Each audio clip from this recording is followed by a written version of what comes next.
Hello and welcome back to Vampire Survivors. I'm Luce, your resident legally distinct Fey creature, and I'm here once again to continue Mungus crossover with Vampire Survivors. Don't know why I was blanking out there for a minute, but yeah. So we're gonna be diving right in. Let's see here. What are the unlock requirements again? Defeat an enemy with Ghost Lino. Can't be damaged or deal damage, but I need to actually kill an enemy. Alright, so this means weapons are disabled, but I should be able to do something here.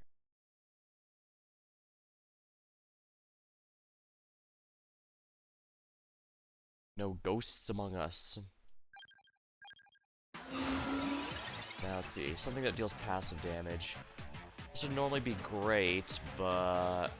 Oh, actually, Sarabe healing. Yeah, recovering HP, and this is a healing item. Alright, we'll start with this one.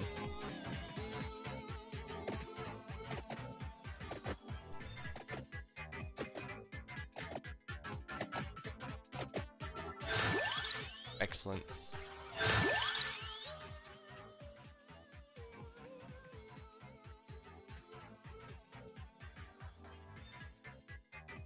Well, a trapdoor will make things easy.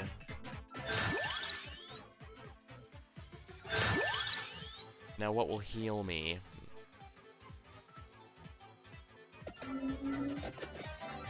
Excellent.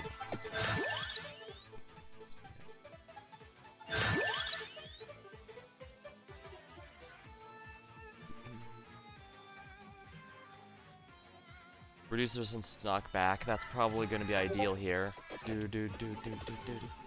And I forgot to activate. Okay. Darn, I've been so good about that lately. Pomarola. There, heal over time is really low, but it should help.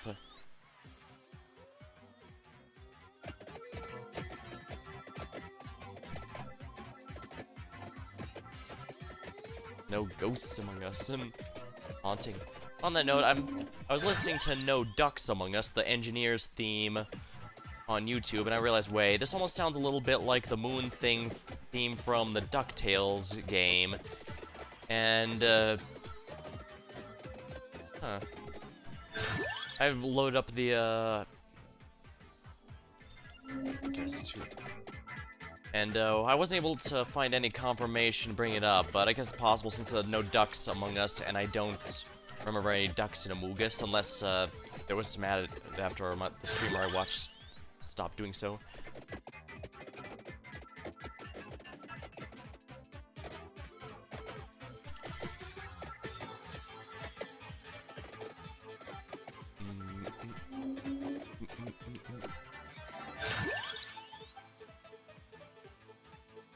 Attract orb up. I've already killed more than the one enemy needed.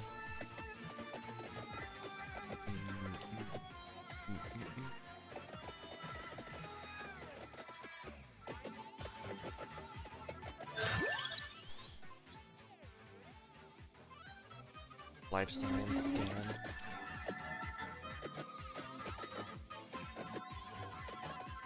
I should definitely level the Pomarola, I guess.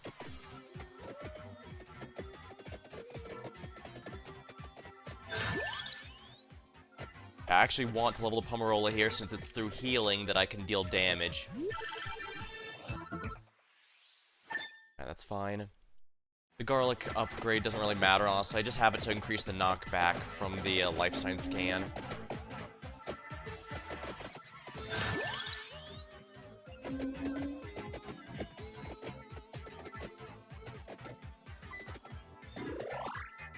Yeah, this character is another one of the effectively invincible ones. They simply vanish at the time limit. Because otherwise they're invincible. They're definitely fun for screwing around, that's for sure.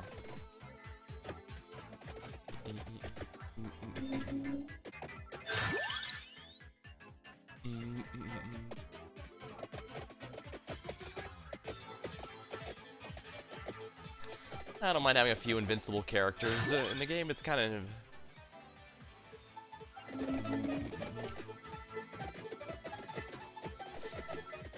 Nice to have some clear screw around with these characters, plus you can make some interesting builds without too much worry. And of course the next Arcanas I get are definitely going to be varied. It's probably going to be Blood Andromeda, since I think that one also might bypass it, or maybe not.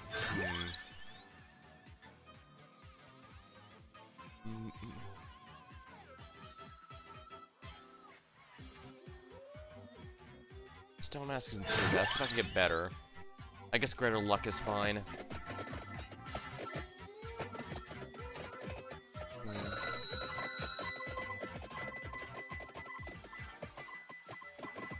Hopefully all my nerding out from last time about my Pathfinder crew wasn't too annoying. Then again, I guess the few stopped by seem to like it.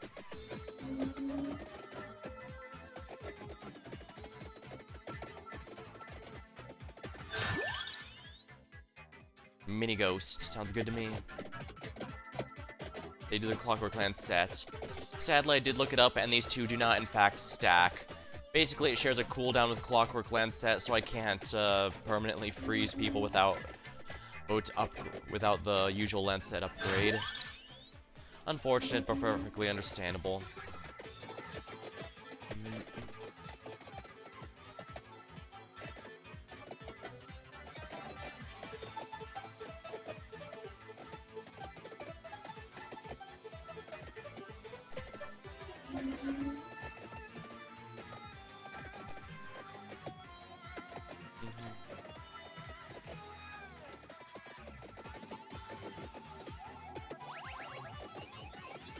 So you didn't need to pick that up, but oh well.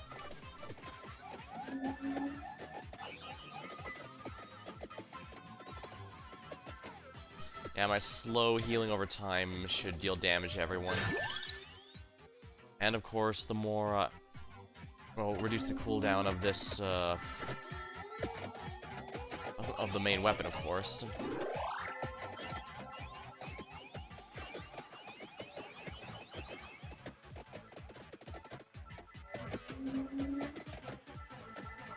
Wonderful.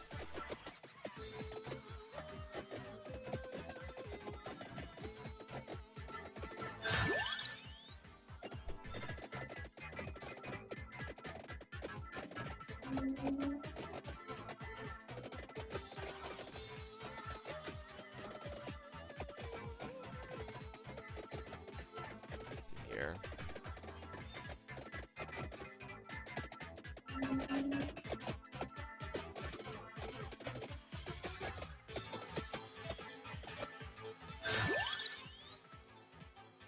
Allegedly offers better moral support. You know, that's fine. More Mini Ghost. I do like that the Mini Ghosts only really appear if you have the item that they upgrade. That saves a lot of, that saves a bit, since you can't get items that don't upgrade anything of relevance showing up. Now, granted, you have to wait for them to show up, but...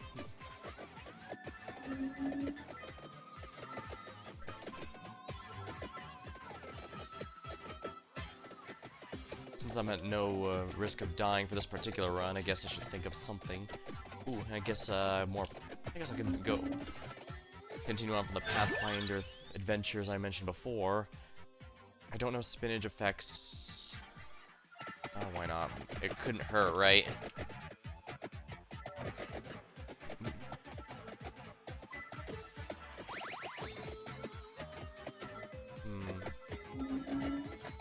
I guess the most reason I consider my team to be... Ooh. Yeah, this notice no numbers are... let me see. Options.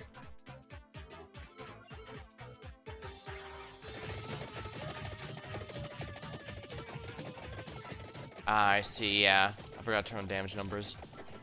So the Fire Breath is not actually dealing damage, only my healing over time is. Ghost healing over time.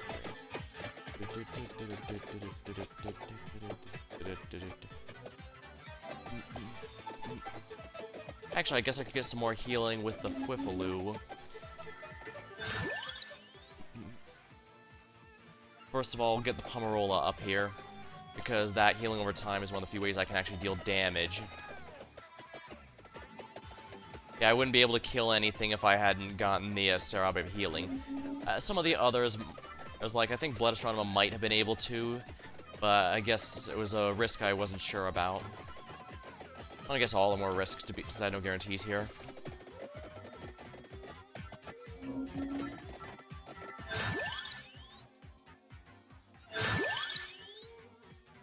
I guess luck is fine. I don't dislike any of the crew in my Pathfinder team. They know I'm just having good fun here. I guess Hollow Heart might help. I guess health doesn't really matter though, since I can't take damage until the Reaper, of course. Well, no, the Reaper doesn't deal damage either, since I just disappear once the timer goes. Oh, so it's like the Megalo invincible characters. It's just that, yeah, since our team is a true neutral one, our campaign is such as well, so... Sometimes we intentionally do heroic, sometimes we just stumble into it, sometimes we piss everyone off.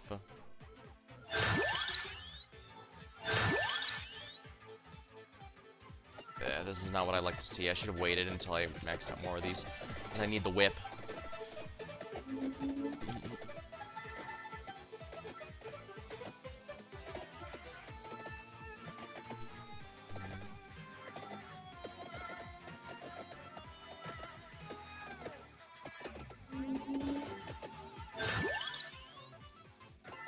There we are. Luck up.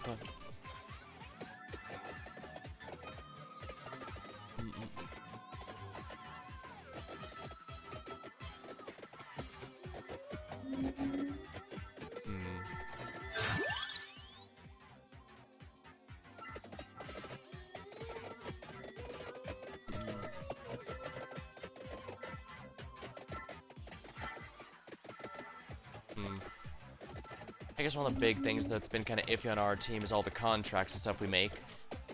Like I mentioned, my character was a bit ambitious and decided to go for a contract with a Kelpie creature that was probably ill-advised.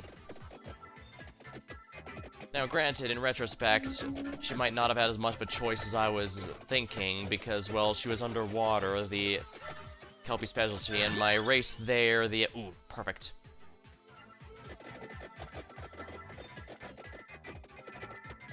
The race I went with, the Undine, which in Pathfinder is basically their version of the Triton from D&D, if you're more familiar with those.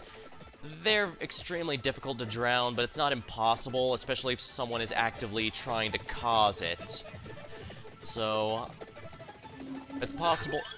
So, it's entirely possible my character simply got lucky, yeah, and that she was going... that she had interest in such a deal to begin with. Likewise, I doubt the Kelpie would have allowed her to say no to restoring her original form. Again, I felt her ambition and ability to leave her past behind would make it easier to... made it reasonable to stick with the changes and embrace her new life. But, even if it was a bit short-sighted at the time, I admit. But, hey, it felt right for the character. But yeah, thinking about it, the Kelpie probably would have stopped her. Especially since, like I mentioned in the last stream, I then had to deal with her mind constantly being reminded and being watched through mirrors and such, which makes sense. Water is a reflective surface, so using regular mirrors to interact with and show that I'm still watching makes sense.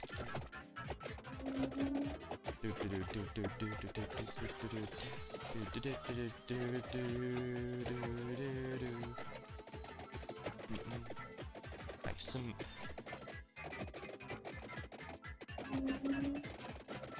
Let's see here. I probably don't have to go too much into why our Oracle's contracts were pretty suspicious. I mean, first of all, his goal is to ascend to godhood, which is, you know, always a perfectly reasonable goal that never ends badly for the person involved. And of course made worse by making contracts with Nyarlathotep and Ithaqua, two Lovecraftian deities, also perfectly trustworthy and definitely not ones you want to avoid, right? Ah, perfect. Vento Sacro. Now I can get the Quiffaloo for some more healing.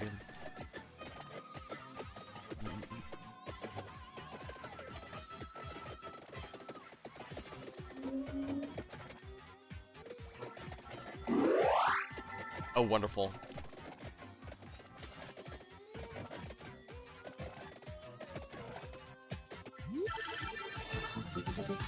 Perfect, an upgrade. The paranormal scan.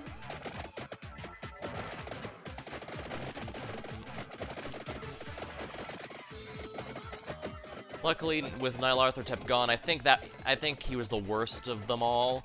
I mean, Athok was not exactly great either, but he was able to get a bit more restrictions there. Like, I kept referring to... oh dear.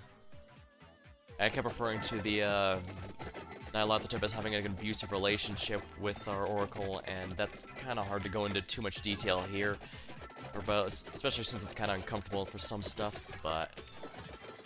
good news is he's gone. Thaqua, meanwhile, is under a bit more restrictions than he was, so I'm not as worried, although don't get me wrong, I'm still not exactly a fan.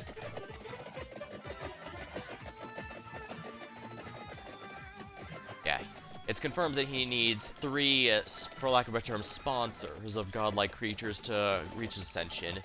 And quite a few of them reached out to him because the ones who succeed get a big boost to their notoriety and influence. For this reason, a lot of the more mainstream ones don't show up. And on that note, it was actually kind of interesting when I started and looked through all the Pathfinder gods and stuff.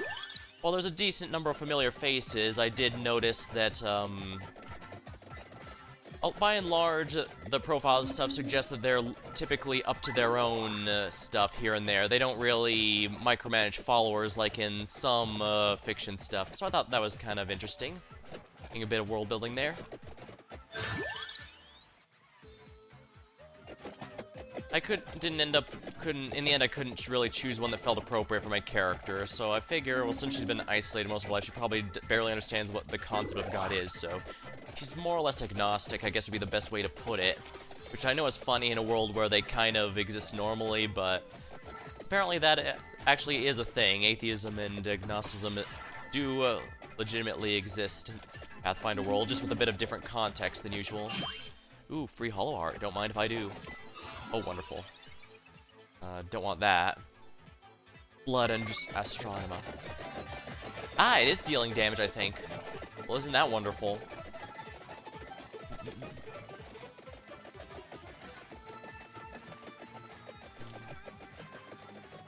Right, and I have another passive slot since the mini got eaten in the upgrade department, so that's good.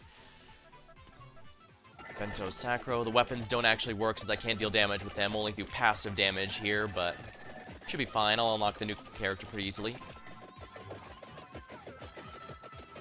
Kind of interesting getting a lot more in-depth learning about them, even from thanks to one of our party members being tied in. I guess Karlach's fine. Actually, it turned out that our alchemist is actually on the atheism part themselves. It's not that they don't believe that such powerful beings exist. I mean, they obviously do. It's just that he doesn't think they're worthy of the title of God, not worthy of worship. And that's perfectly reasonable. Well, given their backstory. Oh, nice.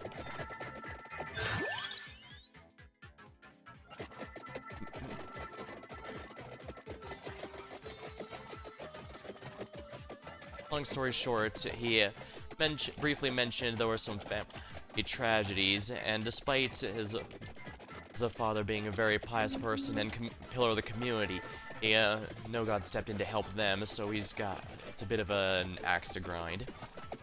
Reasonable, I guess. I mean, even my character was escaped from that research facility, had to largely sees it as herself taking her future with her own hands rather than being saved by anyone else.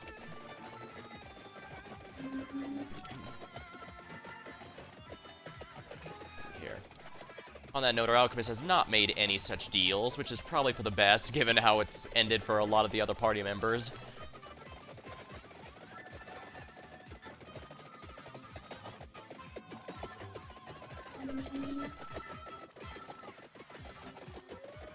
Our shifter, meanwhile, has been making deals with, basically everyone that returns his calls.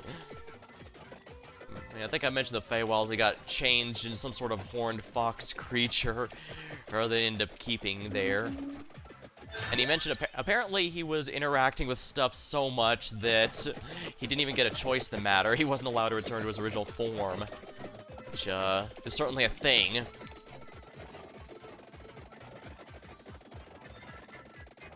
I guess if you mess with stuff too much in Feywilds, you don't get to reverse your changes nearly as easily, which I guess makes sense. Our GM isn't exactly a killer GM per se, but he likes to have fun messing with us if we screw something up. And I say fun in extreme quotation marks. Well, I'm sure he'd say they'd be fun without quotation marks. But yeah. Just Vent. Destroys or at least heavily damages enemies.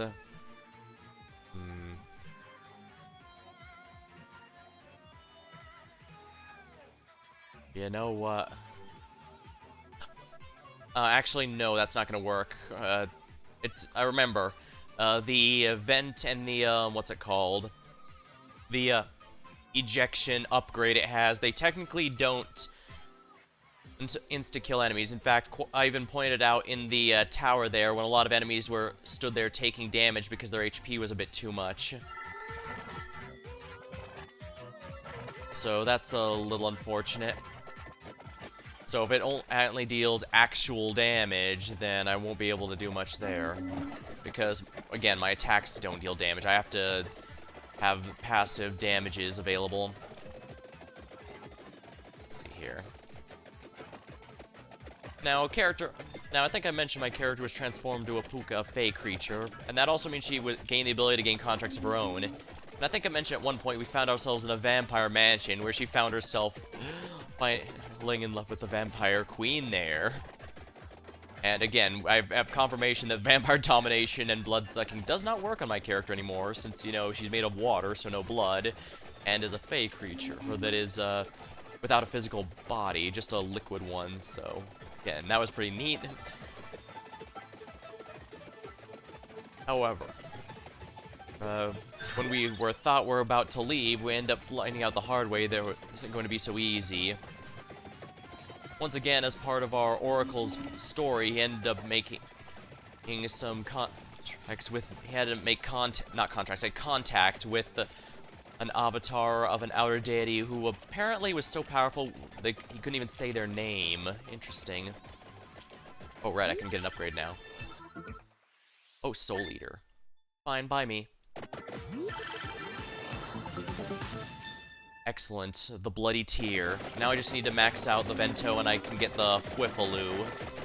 Oh yeah, and the Bloody Tear automatically heals lifesteal, so that's also damage. But the Fwifaloo's gonna be even better, so I definitely need to work my way towards that.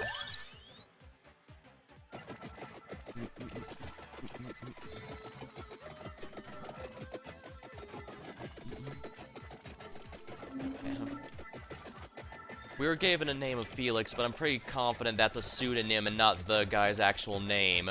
Although he did claim to also be an ascended human, of course, which I guess makes him pretty similar to what our Oracle's hoping to achieve in the end.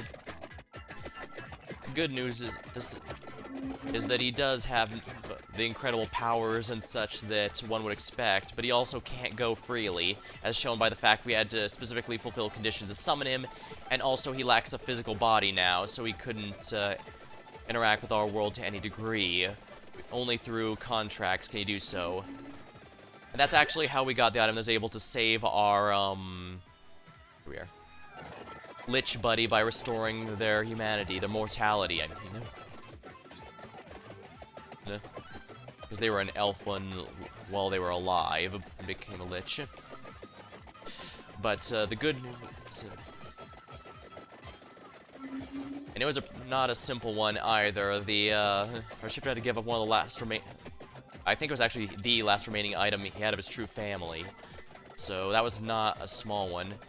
And it was later confirmed that, yeah, it wasn't just the physical item, it was also the comfort, the security blanket, and the non-physical sense that was also removed, so that's also kind of just shows how big a sacrifice that was.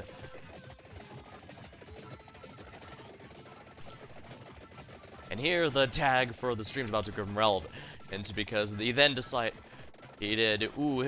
since this guy is offering something, he asked for Vor powers for some reason.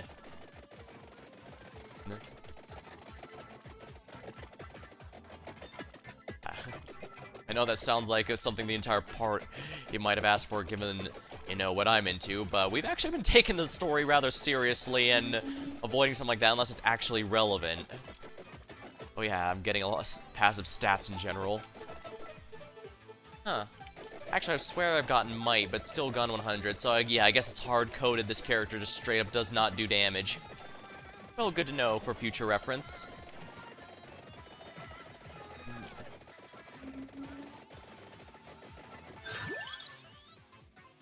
Bento Sacro. And we're gonna grab this, if you please. Ooh, nice. Jackpot! And you can see in the middle, an upgrade is coming.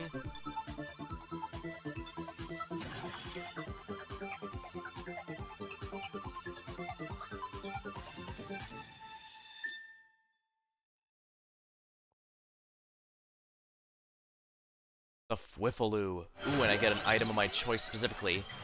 Unfortunately, I'm not sure how many of these actually help me, I'm afraid. It has to specifically be able to heal me to do that, and I don't know how many of these can. I guess Celestial Dusting technically has the option, so I guess we'll go with that. Oh dear.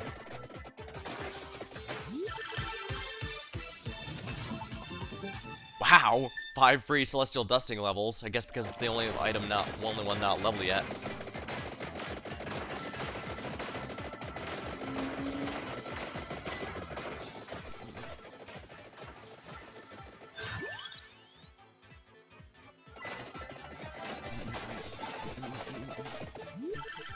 See? Well, I got a good amount of money out of that.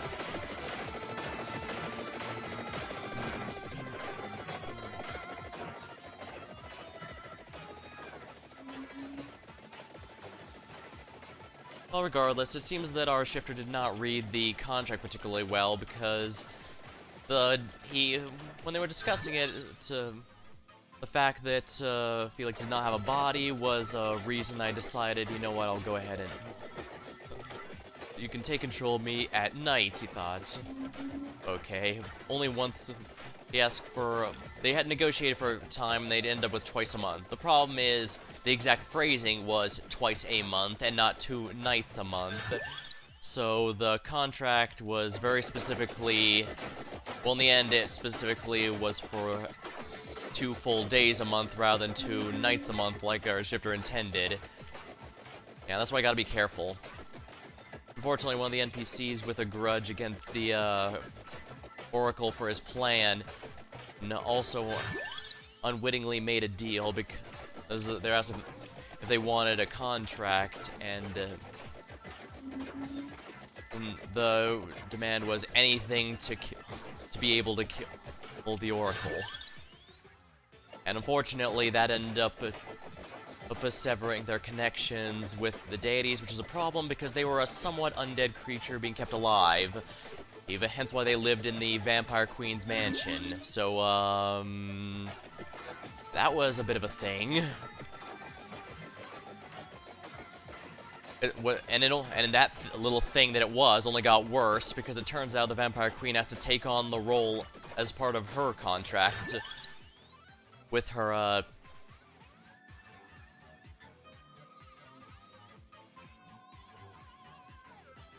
don't know if it can. You know what? Let's go for it anyways.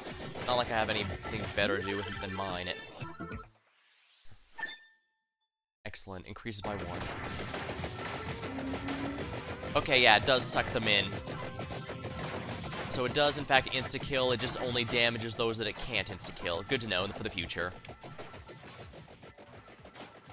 Alright, so then, yeah, unfortunately the Vampire Queen was then obligated to fight us, but since, there was a bit of love between my character and her, she decided to just try and keep him there under house arrest and only kill over there, because she knows if she attacks to kill him, she has to fight all of us. And well, imagine if you were to ask her and ask my character, or about who'd win a fight, they'd both give the "nah, I'd win" meme. But it's not a matter of who won, they straight up didn't want to fight each other. So my character ended up pulling a contract to keep the Vampire Queen and the Oracle from killing each other. Unfortunately, after we pissed off the Egyptian deity Set, apparently he was able to set that off and go after, which caused her to, almost to get killed, or whatever it is for vampires. We were able to save her, luckily, but she was significantly weakened out of the experience. Excellent. Free vent level. Just vent. Alright, another one of these. Do I want Mad Groove? Honestly, I kinda don't. Disco of Gold it is, then. Ooh, yeah, because now getting money heals me, and if anything that heals me deals damage, which means, okay, I'm gonna be able to get quite a few kills with this character. Possibly quite a few more than intended. I don't know what I want. Science rocks generate zones that explode when touched by a player. Any player, interesting. Amount affects the explosion clusters.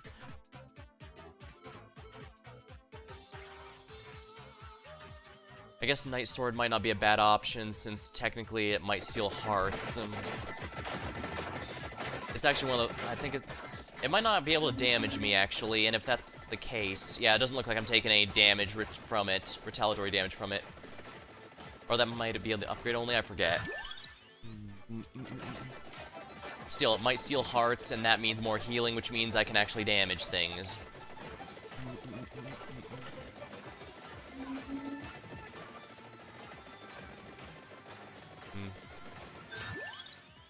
I guess I can't... I want to say I can't... I guess I can't judge my Oracle too much, but my own character has some shady deals as well, but I guess that's kind of been true for the whole team, as you've noticed.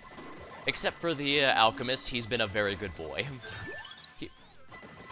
He just has a relationship with a very shady alchemist... with another alchemist who, let's just say they've made some very questionable creations over the years. Ones we might or might not have had to clean up afterward.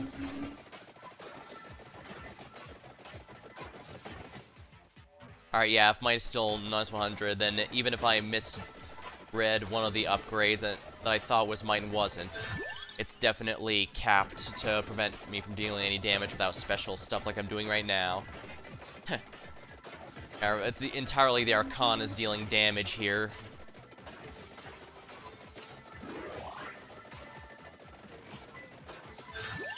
Excellent.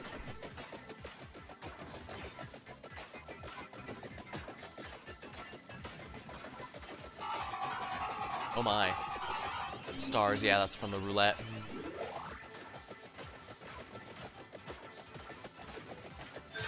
There we are. Now we can upgrade it. We'll see if this damages me, and if the Muramasa damages me. If not, well, first of all, that does mean no retaliatory damage, but it also means no, Alright, yeah, it doesn't seem to be damaging me, so no retaliatory damage there, but the heals still work.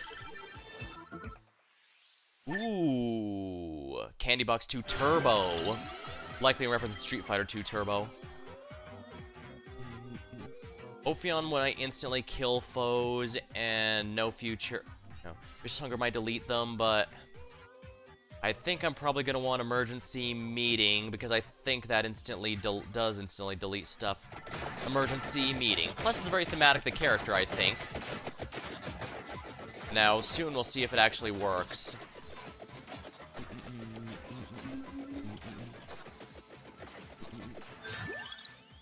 Always big coin bag, because it... Ah, it does work. Oh, that's wonderful. I may not be able to deal damage, but instant kills, those are fair game. Gotta love it.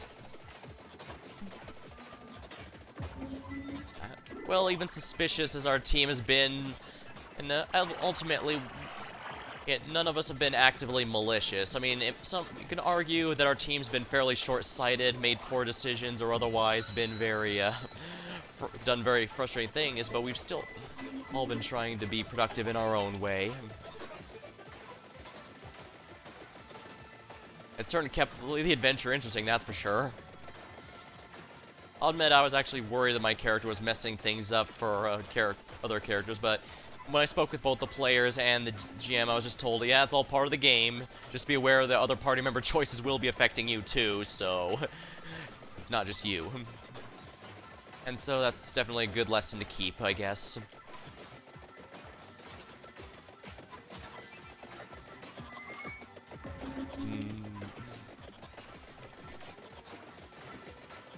And as I learned from that 6-hour VOD, emergency meeting cannot vote out bosses, only generic enemies.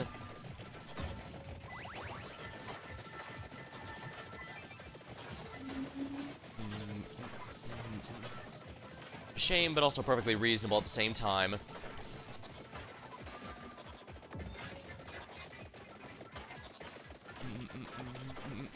Looks like we're about to reach the time limit.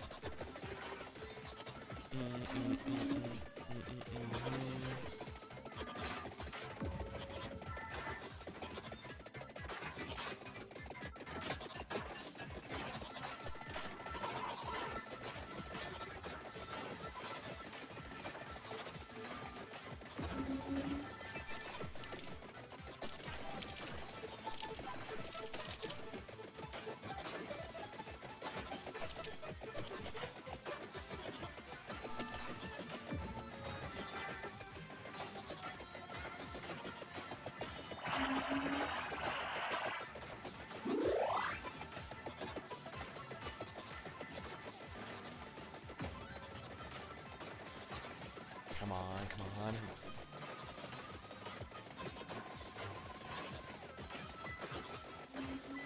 Now getting to the end, almost everyone's giving a red gem, which speeds up leveling. Honestly, even getting to level 80 isn't really impressive, given this character is supposed to not fight or be fought by anything, yet I managed to find a way to do it. It is rather impressive. It's always rather impressive when a ghost can kill from beyond the grave, and I'm not even an imposter ghost. Well, no, imposter ghosts can't kill either, they can just be annoying. Or at least that was... if there's any other ones, then I wouldn't know about that.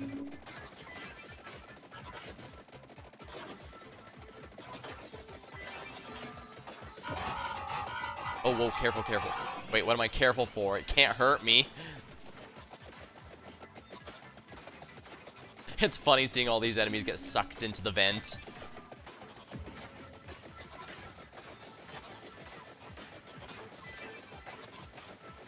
Yeah, given this character could very easily beat the game with a kill count of 0, the fact I have over 30k is rather nice.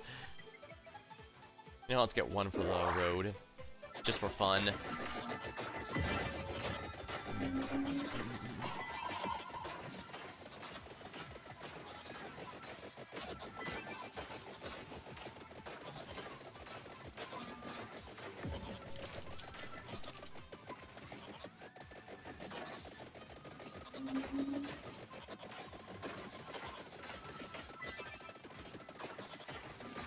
Come on. Here we are. Yep, just about done here.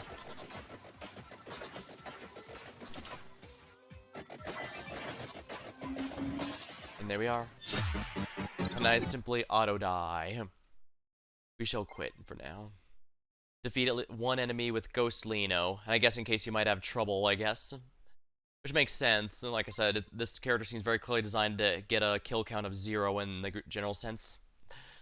But we still made it. We made it. I'm gonna grab a sip of my drink, and, well, first of all, let me unlock our Guardian here. Guardian Pina. I know that's a new role they added after a bit, but it beats me what they actually do. Yeah, reach level 50, evolve their weapon, and that's it. Is there an Amogus? Oh, yes, there is. However, do I want to go to that or do the adventures in order?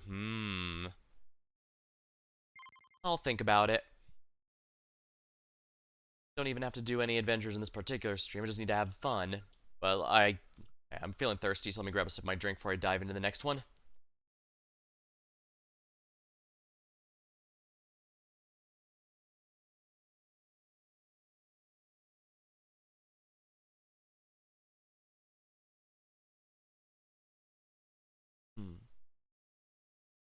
I'm not the imposter. Guardian. May gain +1 revival when anyone revives. Alright, increases armor and recovery of all nearby characters and ignores walls. Interesting. So this is definitely a support-oriented character. Makes sense.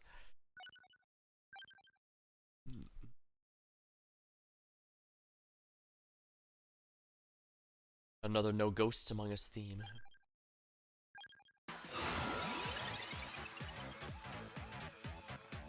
Main weapon its evolution gain a mount instead. Sounds good to me.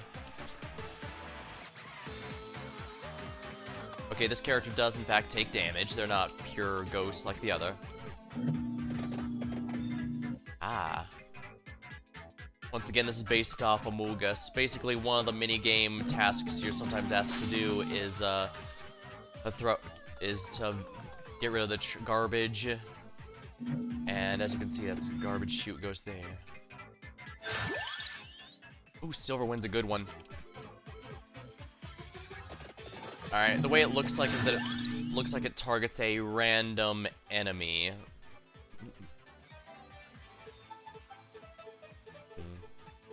I want this one. Do I want to grab the science rocks? The mini game might be a little annoying, but at the same time I can actually do it, so you know what? Yeah, science rocks.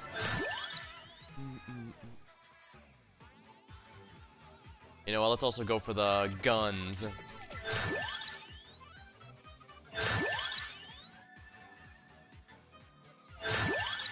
I guess more silver wins good as another keep away option. Yeah, it looks like the way the garbage, the clear debris works is, yeah, pass the 2 more enemies, good. Yeah, it looks like the way this works is it targets a random enemy on screen and fires garbage at them in a vertical motion.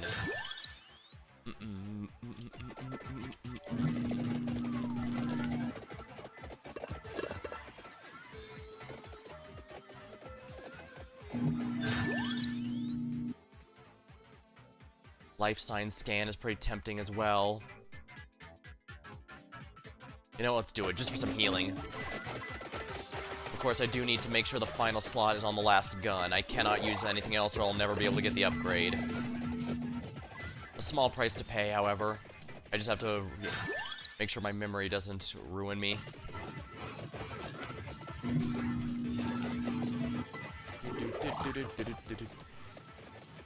Yeah, this weapon seems pretty interesting. Oh, perfect.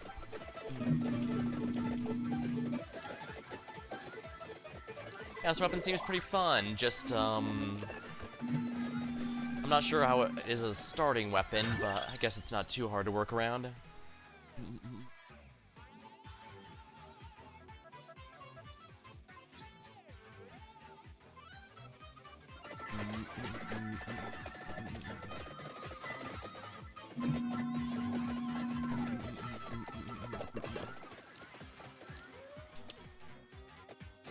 The tiramisu is up north, so I'll just have to remember that. Attract orb.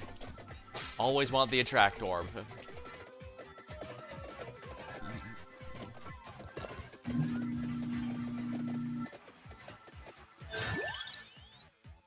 Empty tome, always get the empty tome if you can, because that is just such a good weapon.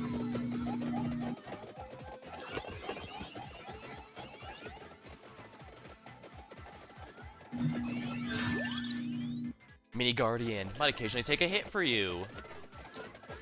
Wonderful.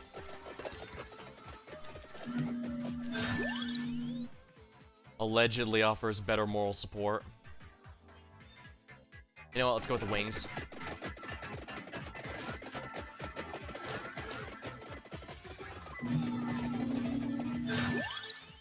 Tracked orb up. The greater I can suck these crystals in, the better.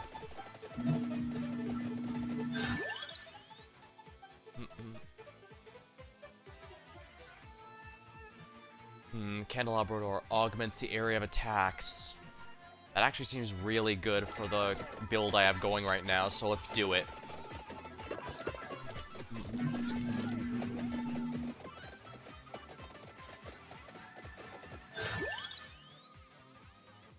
I was a little disappointed with it. My Pathfinder adventures. We're probably getting close to the end now.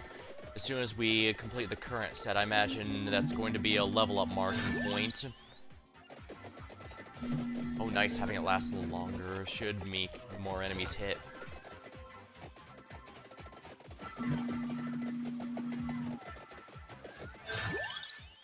Mini Guardian level 2 allegedly offers better moral support.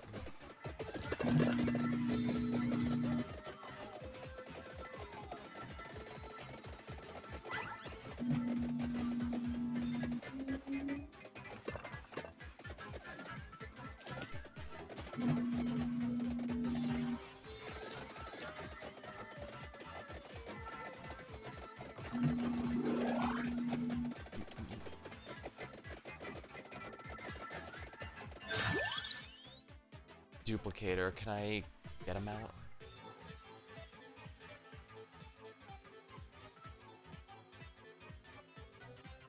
Weapons fire more projectiles, let's do it.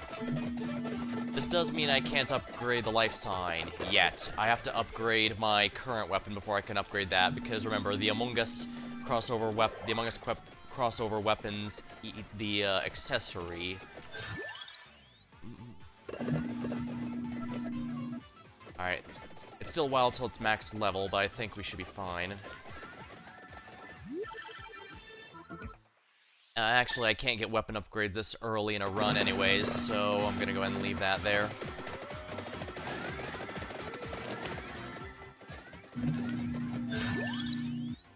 Clear debris. Attract orb up, please. That's just gonna help me snowball more easily. The sooner that's upgraded, the easier this will be, I think.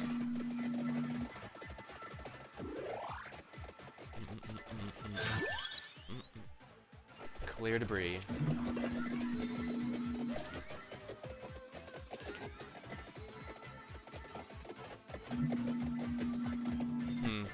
Seems amount increases the amount of total debris, not the amount of debris he shoots, just the debris within the chute. Interesting. Oh, good to know. This is definitely going to be an interesting weapon to work with in the future, that's for sure. But I also do think it's good because there's not very many vertical weapons in the game. This helps out a lot, I think. Especially if I do more Gallo Tower, it's one I'm going to be wanting for sure, along with the Song of Mana. Yeah, with our team level 7, level 8 coming up, and they said, and 9 or 10 likely to be the end. Means we're likely coming up on the finisher. Well, I guess that's how you know you had a good time. Always leave them wanting more, right? Empty tome. Free attract orb. Is this the max level? Yes, that's the max level. Excellent. That means I don't have to, it's removed from the upgrade pool, so I don't have to worry about it anymore. Yeah, these big bats really take too many hits to kill. Might talk about it here on other VODs. I guess it's just something that'll come up if it comes up. Now, it does remind me, though, while I have a few plans for the next game, so it's not going to be right away, I did pick up one of the Pathfinder video games. I also did debate on one like Baldur's Gate 3. I know that's always been a really popular one, and for a number of reasons. I've also debated if I want to play the earlier one, since as noted by my playing of... Oh, nice. Let's get Duplicator up here. Since I'm clearly not averse to playing old classics on this channel. It's just whatever I feel like. So that one's not possible, but I've got some stuff coming up. Some new, some old. Hopefully it'll be fun for everyone involved. Not just me, but the people watching too. But I guess we'll see. Wait, what am I doing? I can walk through walls with this character. Only problem, so can enemies. Huh, I wonder if I could have unlocked that character here because one of the spaces requires you to have no golden eggs. Get. Excellent. Oh, wonderful. This is a lot of XP just from a vertical slice. More clear debris, please. I don't have to worry about being blocked like other characters since I can go through walls.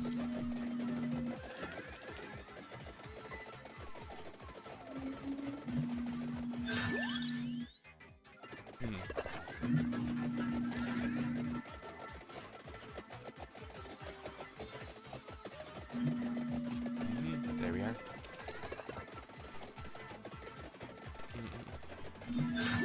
Here. Empty tome just to make the garbage chute show up more. Yeah, you can definitely tell this collab was made after the multiplayer update, but I guess to be fair, Among Us was always meant to be played with human players, so it makes sense that they'd favor multiplayer a bit more than the others anyway, so yeah, I guess it worked out really well in the end. I do remember they said they want the update notes said they do hope to have online multiplayer eventually, but local was a lot easier to implement, which is understandable.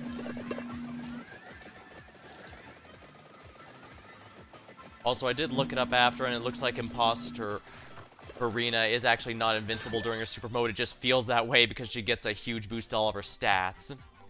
That makes sense, I think.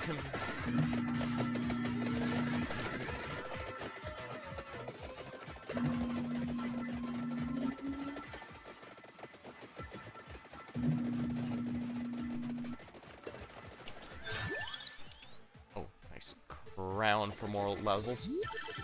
Can I get an upgrade now? Here we are. What's this one? Clear asteroids. Evolve clear debris.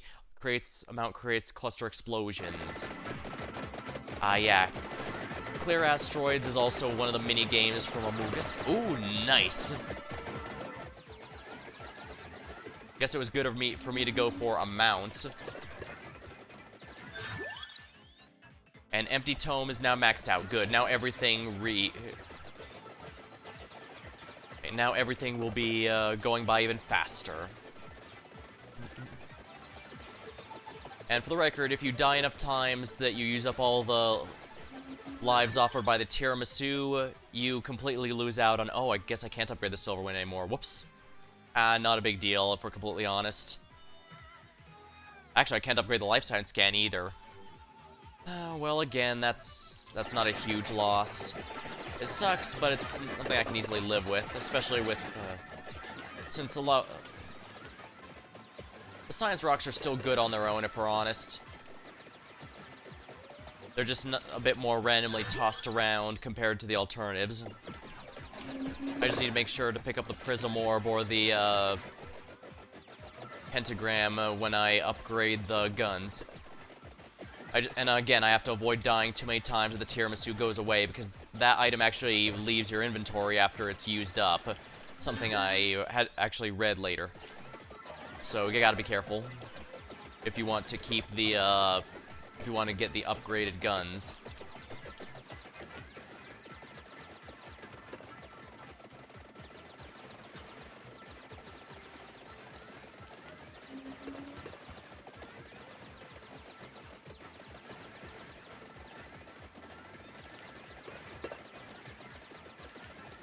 Excellent, that's helping out a bit.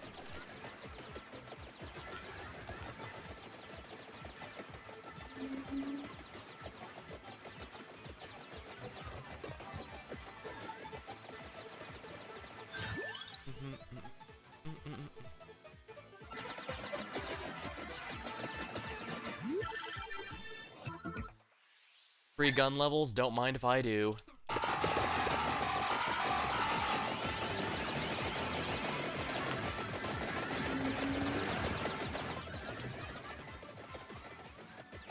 Excellent, excellent.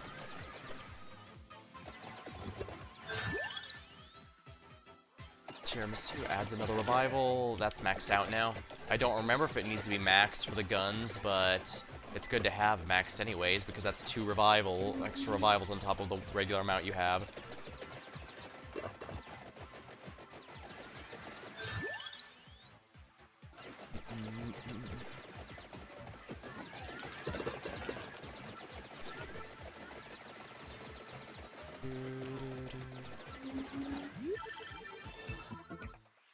Once again, free levels of the guns, I will go... Passes through more enemies, okay, good.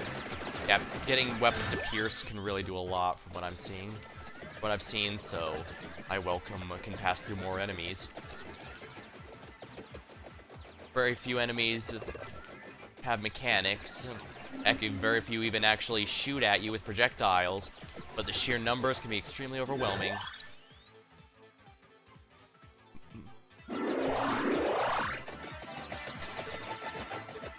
Yeah, it feels nice to have a lot of these here.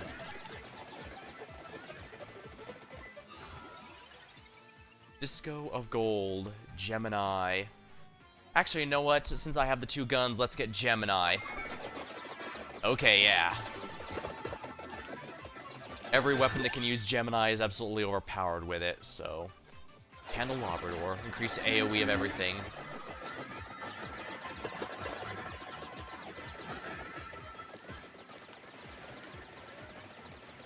Yeah, just look at how much the asteroids are clearing stuff out. Not bad. Fires an additional projectile. Sounds good to me.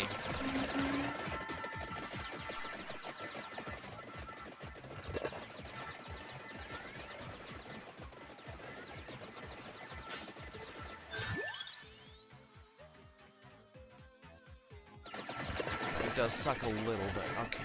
That I can't upgrade the other Among Us weapons, but that's what I get for not thinking about that before grabbing all the items. Especially since I didn't even have the guns upgraded. I could have absolutely waited and been fine. Ah, well. That's what... Sometimes... Gotta be careful not to get too overeager. But yeah, I should be upgrading the guns first and foremost. I don't think I'm going to be using any, Yeah, I don't think keyword think I'm going to be using any revivals, but it's probably better to be safe than sorry.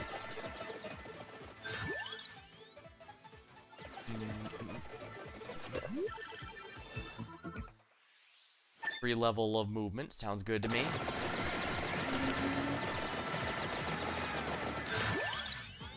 Science rocks. Honestly, this almost sounds a little bit like Mystic Cave Zone from Sonic 2 now that I think about it. I wonder if that's coincidence or not, but then again, I did only later discover that, only later remember that, hey, No Ducks Among Us sounds like the DuckTales Moon level song, so maybe I'm just not particularly observant. Then again, I did notice right away when Happy's Humble Burger Farm used the singer from the original Pokemon anime. I just didn't realize, I just didn't remember the exact name until later. So who knows? My brain is full of really bizarre, random facts that probably don't matter to anyone except maybe me. Excellent. I think now it's, yeah, the guns are ready to be upgraded. I just have to not die too many times.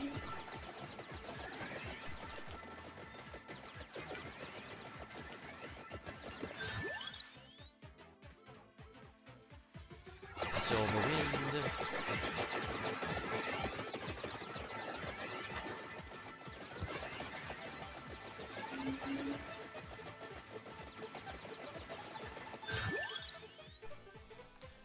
Getting a revive when anyone dies when I'm the only player basically just means there's a chance of getting refunded on a revival when I use it. But I guess if I ever do another one of those, remove all my upgrades and see if I can win, that could potentially be useful. Because it was actually very difficult for me to... It was a lot more difficult for that than I was expecting. I forgot that I haven't leveled life sign scan very much, which is a shame because it's really good, even without its upgrade. Conditionless healing, just one heal every few seconds, is really nice.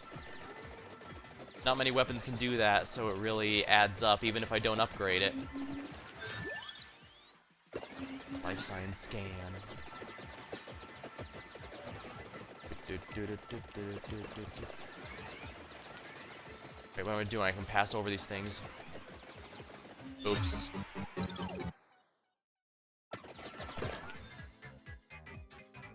How many revives do I still have? Oh, my max health is really low to make up for the revives, but that's fine. Alright, I still have 4 revivals. I'm good. Of course, I should also probably go for the Arcana that guarantees me even more if I'm going to be doing this. Oh yeah, that almost fully healed me because of how low my max HP is.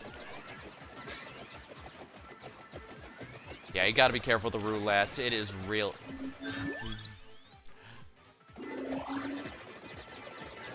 Well, it often feels like it's a bigger help than hindrance. As you saw, that it straight up killed me. And that's bad because the upgraded gun deals damage based upon total revivals.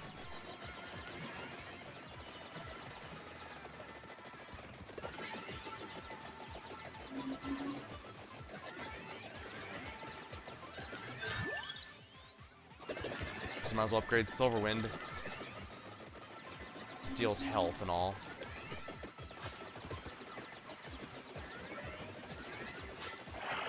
There we go. It vanished because the next one came up. Here we are. The Faraji.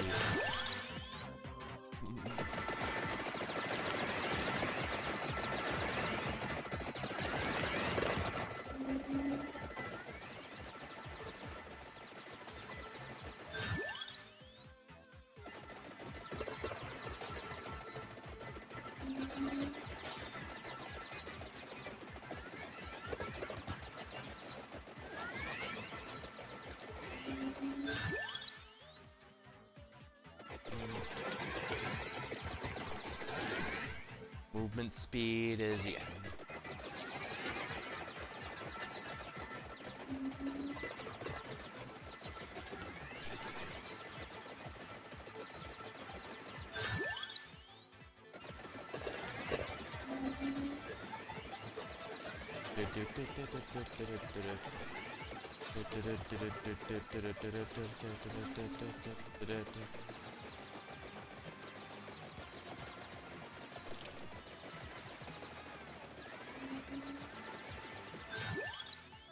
I really want Glass Fandango, but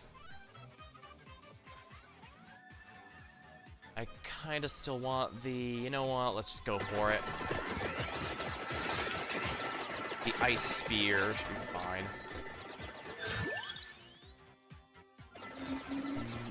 As long as I get something that upgrades with the passives I got, it was worth it, I think.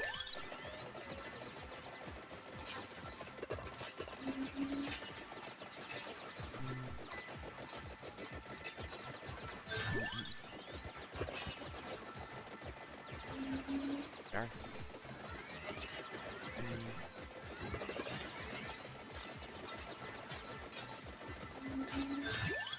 Glass Fandango.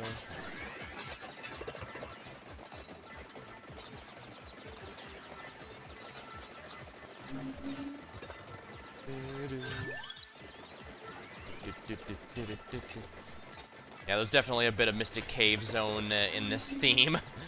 Not saying I disapprove, though. I swear, I know I keep repeating it, but this game's music always goes way harder than it needs to, and I absolutely love it. That's why I picked up the soundtrack. Though, granted, the crossovers music hasn't been added to it yet, but I think it will be in the future.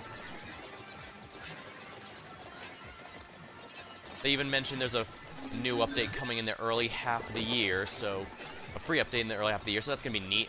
Hopefully they'll have another Chaos Gem, so that one of the characters who doesn't have an upgradable weapon gets an upgradable weapon. Always big coin bag is fine. I've got enough revives. Yeah, it's really... Yeah, it takes a bit of work. The Science Rocks and its upgrade take a bit of actual work to set off, but they are not disappointing at all. Not in damage or range. Of course, it helps to have the range boosting candelabra like I do.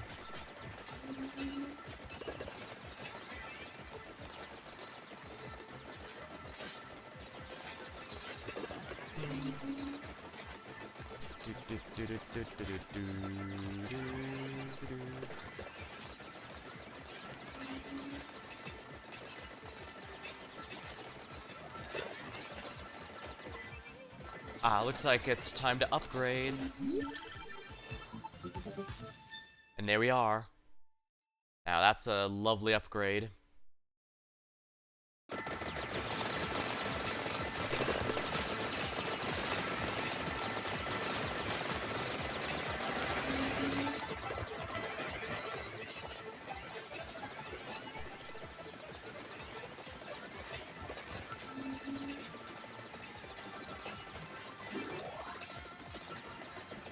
This also means if I do get one of those timepiece stopwatches, I should be able to get some real damage in.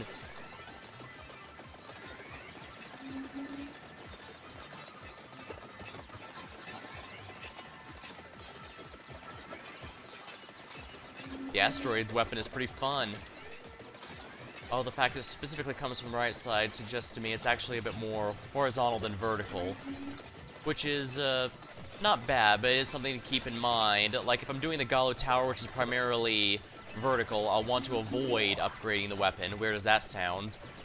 Likewise, for the, Inlaid Library, which is primarily horizontal, I'll want to upgrade it immediately, because the vertical boost isn't going to do much for me there. Bit weird that there's sometimes you won't want to upgrade a weapon, but I guess that does show just how flexible the weapon is if there's a reason to use either.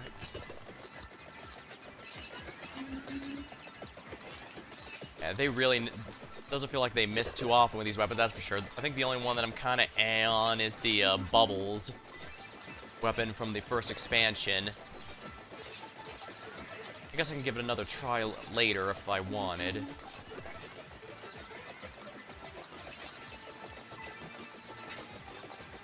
I'm really starting to get some XP now.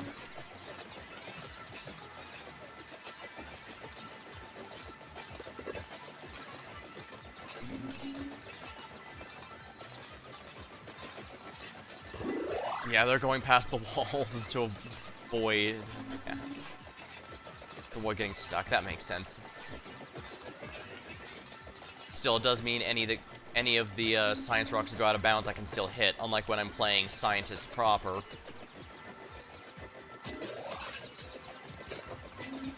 And I do believe that with this character I'll have gotten all of them, although I'm not sure if I, Actually, do I have these weapons in the Grimoire? Yeah. I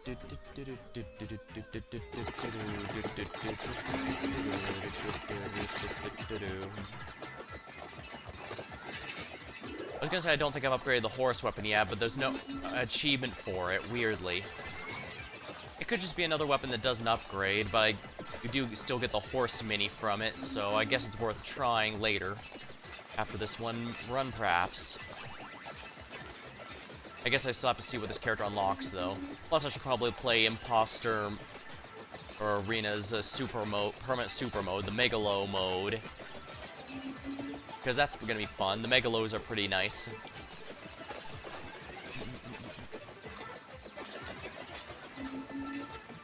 Here we are.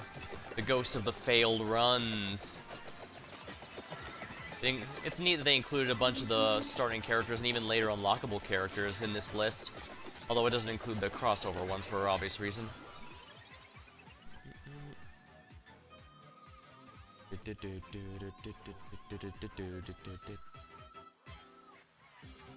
Alright, we'll go with Magnet here just because.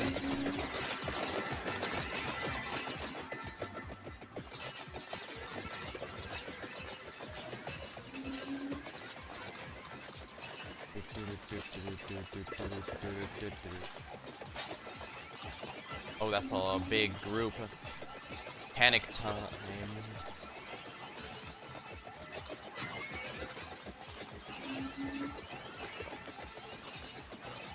XP, XP, XP. I guess since I brought up my countdown list for the year, I was actually rather surprised. Just, I only got I didn't get, not half, I didn't have nearly as many new games played this year as before. I usually exempt repeat games because it's a bit unfair. I thought it was a bit unfair because of how much they There's a lot of those like Star Control 2. That's a classic worth replaying, absolutely. So I thought it might be a bit unfair for a proven game to have to be up against a new one. But then again, maybe I should have repeats there. But then again, I'm not sure I want ones like Vampire Survivors or Streets of Rogue to have to compete with those, because it could be an easy win for some of the good new ones, since the point of these games are to be simple, straightforward, and easy to pick up and put down. Like, if I wanted to take a break, like I did take a break from Streets of Rogue for about, I think it was like 8 months before I ended up playing it again for stream. But it was still there, great as ever. I'm not sure if I would list it as the greatest game, but the fact it's one of the few roguish type, roguish type games that I've been coming back to consistently. Yeah, that says something good about it. Even if I wouldn't necessarily call it the best game I played in the years I played it. But then again, I guess that's something my opinion changes on rather regularly. Even now I wonder, was I too harsh on something like Shinogi Chess Club? Was I trying too hard to be impartial that actually was more harsh than it deserved? Was I too nice to Tyrant Cuthbert? Because it did technically end on a cliffhanger, even if the self-contained story of everything that was going on was completed. It's just that it then brought up something new to make it clear there'll be a sequel for.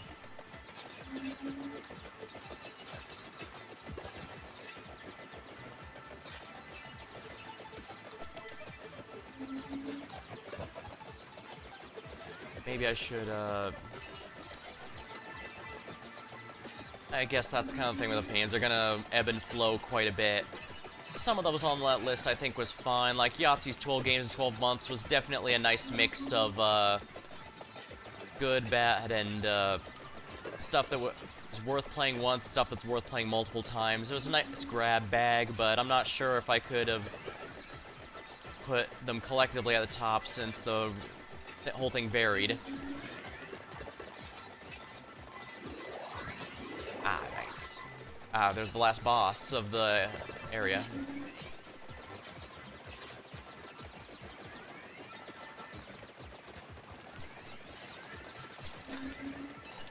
Come on, Science Rocks. There we are. There we are.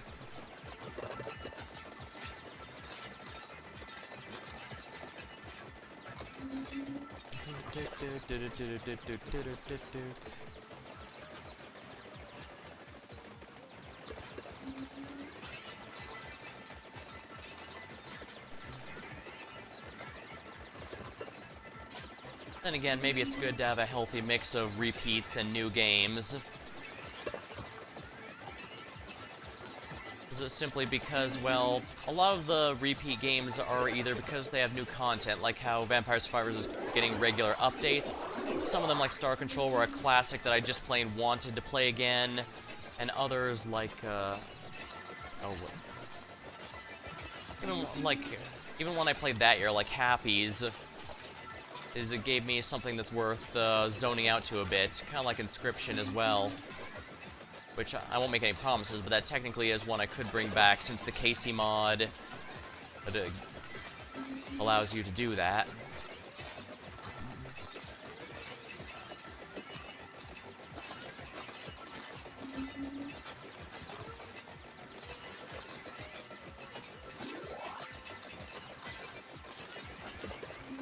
Here we are. Hop, hop. Also, sometimes I'm just getting a better idea of what kind of stuff to look for. Or if I start doing... I've gotten a few requests for horror stuff, and I don't mind it, but... I'm glad I have a friend who's much more versed in it to help me, guide me to, ones that would definitely be my style.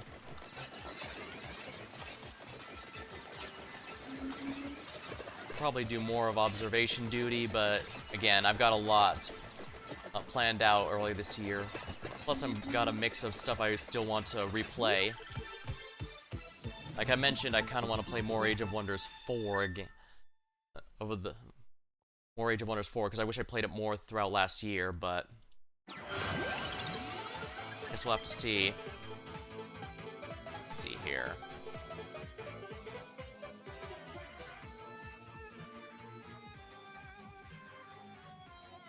let's see here. I'm not sure which one I want here. Well, actually, I probably do know. I probably should get Pentagram, but Prismatic Missile's the fun one. So, Prismatic Missile it is.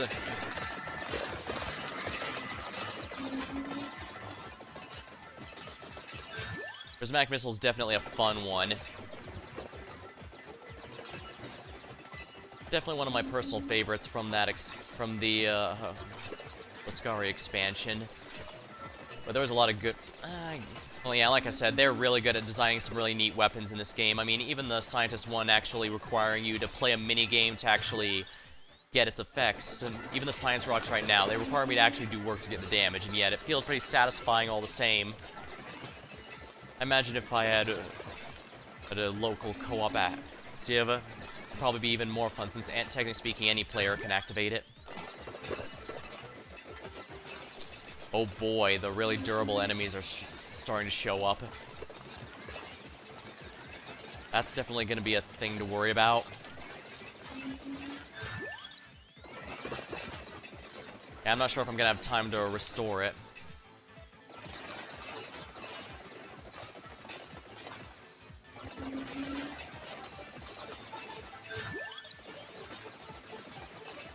To upgrade it, that's fine.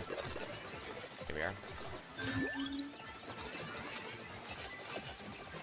Well, I may not be able to upgrade it, but it's at least going to help me get to victory. Here we are.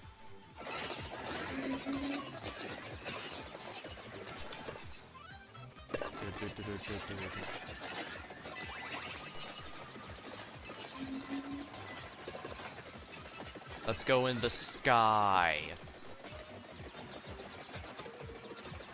It's a little harder for them to reach me here, so that should be good.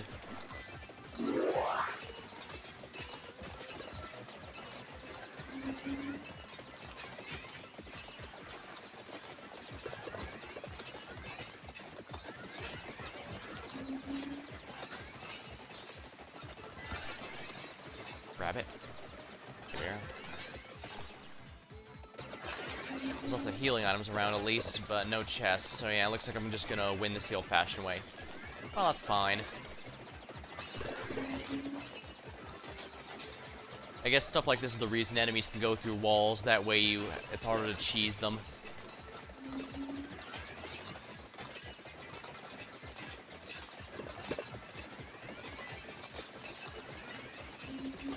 Come on.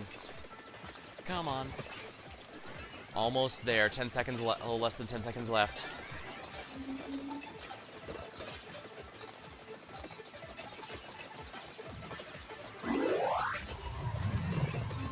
Oh, wonderful.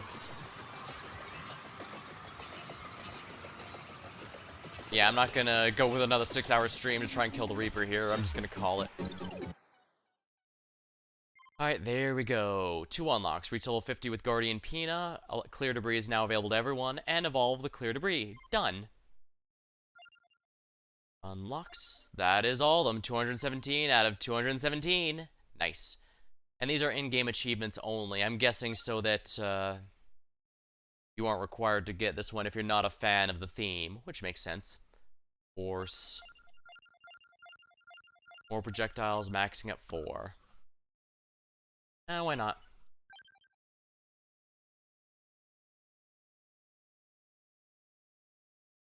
Alright, let me grab a... Oh, they use the default song. That's alright. Alright, well, I'll just grab a sip of my drink and dive in right away then, I think.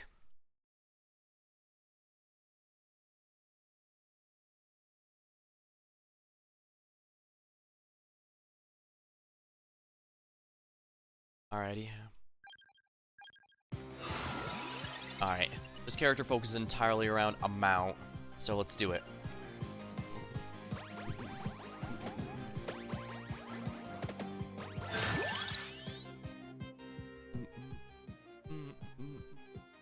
You know what?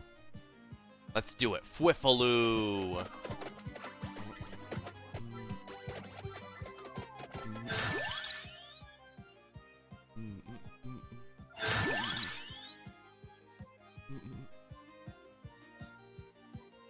Can deal critical damage, amount effects, damage. Alright, Flash Arrow it is. We're gonna go for the biggest meme build ever on horse here.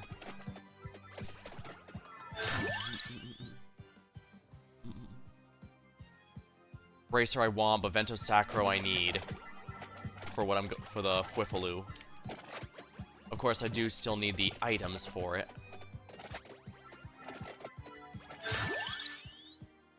Duplicator amount is definitely going to be the king here.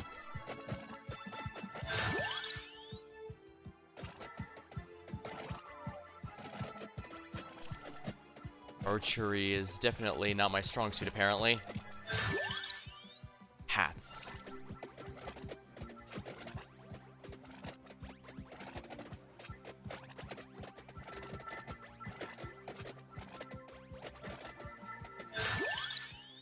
Lightning Ring is nice, but no.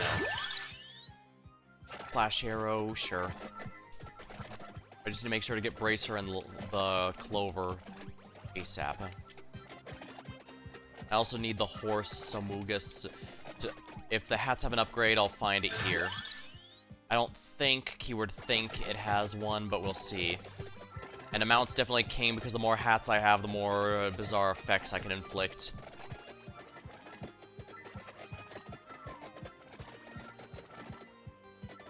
Yeah, I've got decent health, I guess. About the average, I think.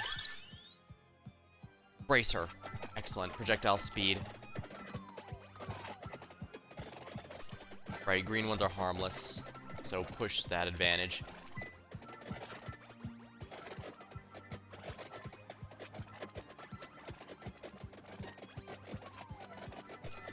I'm amused at how thematic the Futurama brain parasite thing is as a hat for this particular for the Among Us game.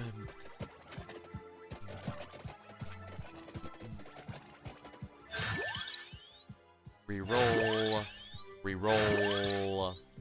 Fine, whip it is.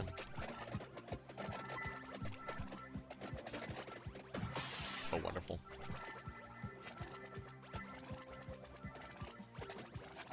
Excellent.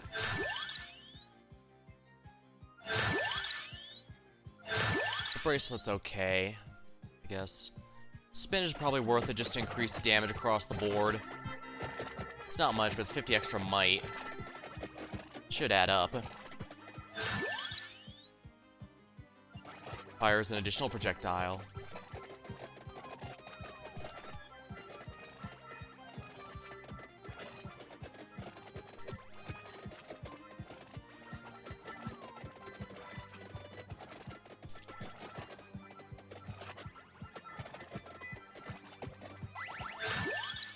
Hollow Heart, perfect, exactly what I needed. I could use horse as an excuse to discuss, ooh. Do I want crown? Probably not. To reference My Little Pony, but that was basically, that part of my life was basically a fever dream at this rate. At this point, I'd wonder if a brony counts as a recovering status, like recovering alcoholic. Maybe that's a bit... Is that too far? It's too... It might be too far. Well, let me know if it's too far. But it really does feel like an absolute fever dream, and now that's all over. Would I go through that again? I genuinely don't know.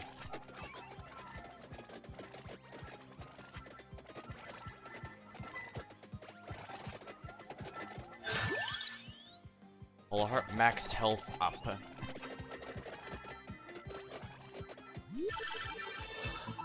Here we are.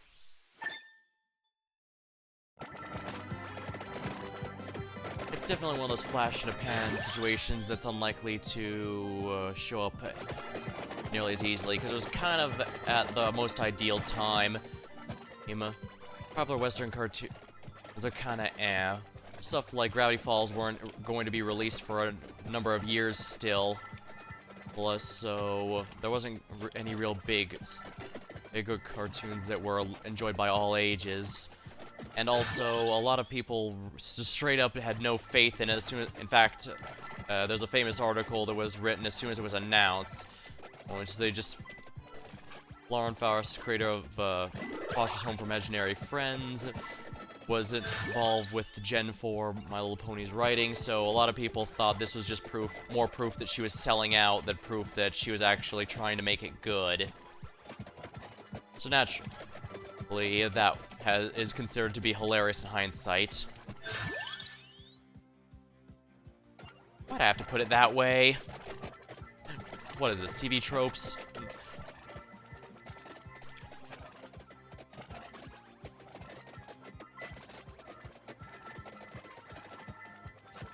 Let me grab all this. Here we are. I should probably get hats maxed out. But then again, I guess the fact of the hats... Yeah, the hats are like the bones and the cherry bombs, and they're specialized in bouncing about to hit as many people as possible. They don't pierce. They can really ricochet if you get them between a group of enemies. Oh, they can pierce. Well, some of them can. Base speed up. Yeah, let's get this going.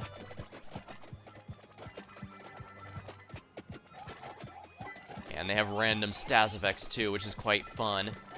Alright, I need to keep an eye out for the horse accessory. I don't think this weapon upgrades, but there's only one way to find out, you know?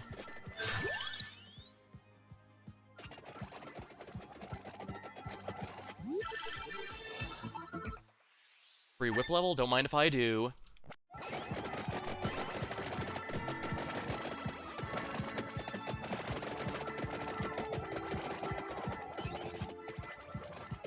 Let's see here, what else is going on?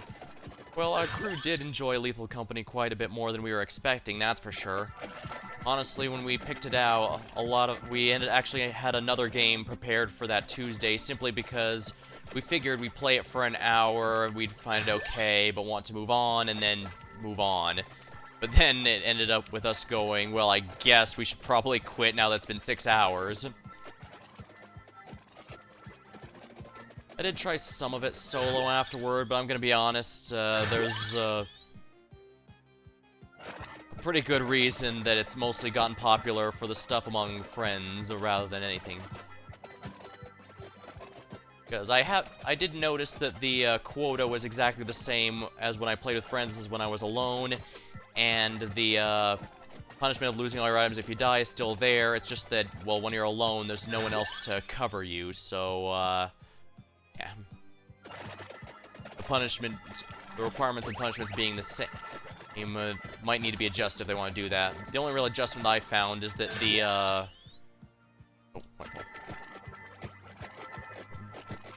is that the bug that, latches onto your head is not guaranteed to kill it in single player because, well, obviously there's no one that can possibly save you.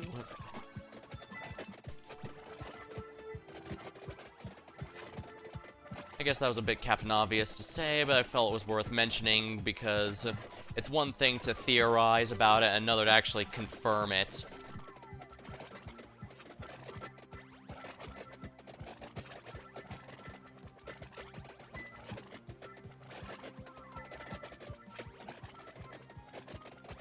Ah, crap, a Green Reaper.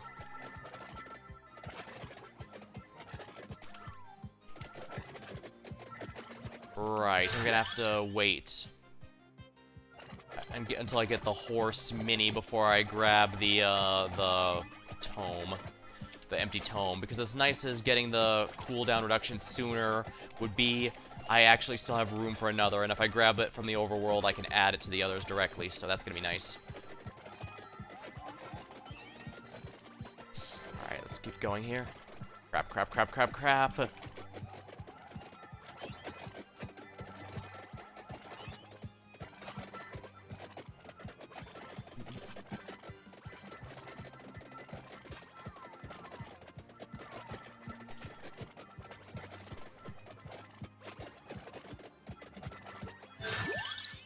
Oh, I really, really want that attractor, but I also know I can't. I can't afford that because I wanted to confirm there's no upgrade with this weapon. And the only way to do that is to get the accessory in question.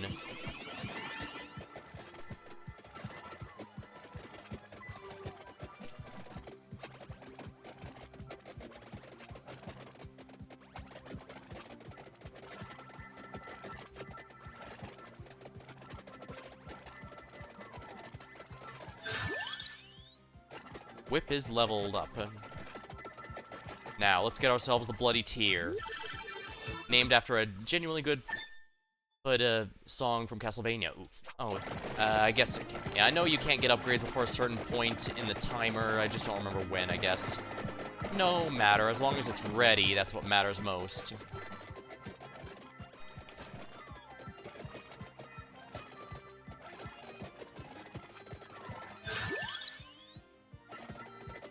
Definitely need to get the Clover up because the Millionaire requires everything to get leveled.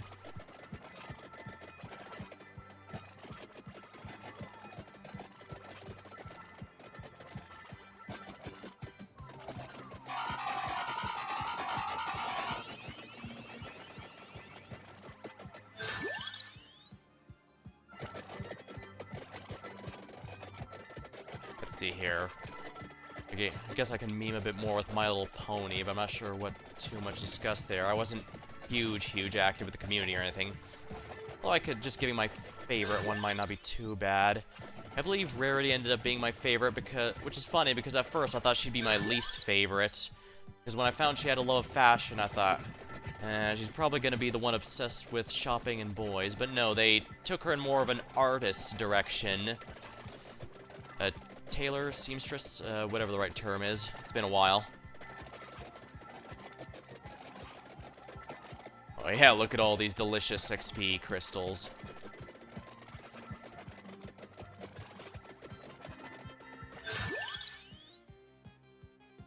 Vento Sacro.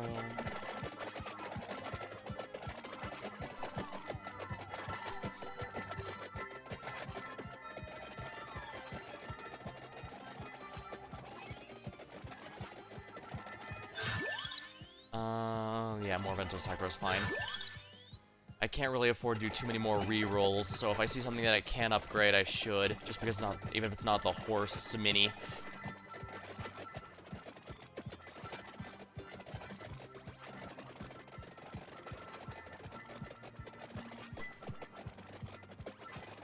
I definitely don't regret replaying Elden Ring last year, that's for sure. Especially since I chose to... The experiment I chose to focus on items. Oh. Ah, perfect. Bloody Tear. Now I can steal health.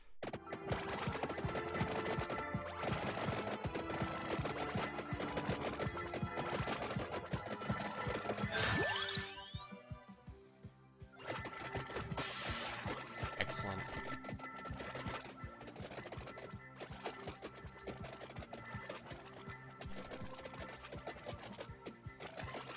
Let's see here.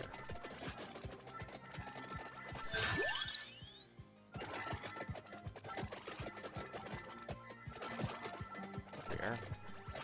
I completely lost my train. Oh yeah, I was talking about Elden. Yeah, let's try and use the items more. And I must say, those livers and stuff actually were a lot more useful than I was expecting. I mean, I knew the boluses were great, but that's a status cure. That's kind of expected. But the livers actually reduced quite a bit of damage of the respective elements. It's pretty neat.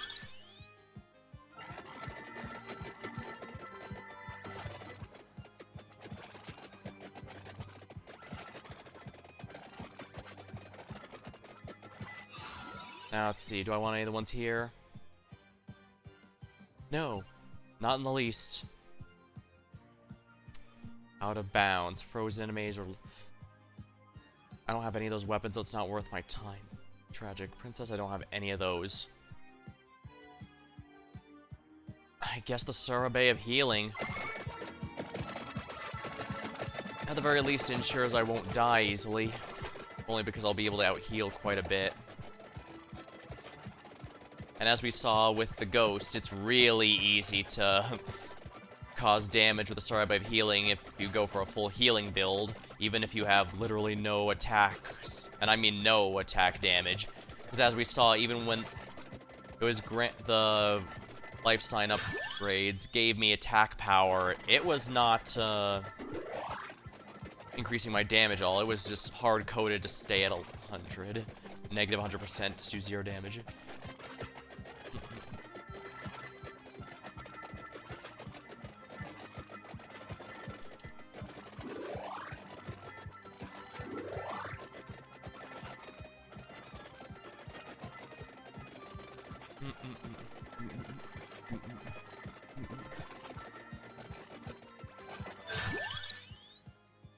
Yeah, I don't have enough re-rolls. I can start considering weapons, to be sure.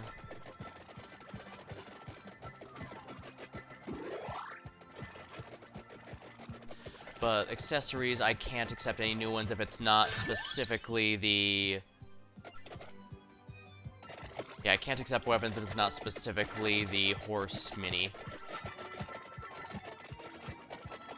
Again, I don't think this weapon upgrades, but I have to confirm it before I can say for sure.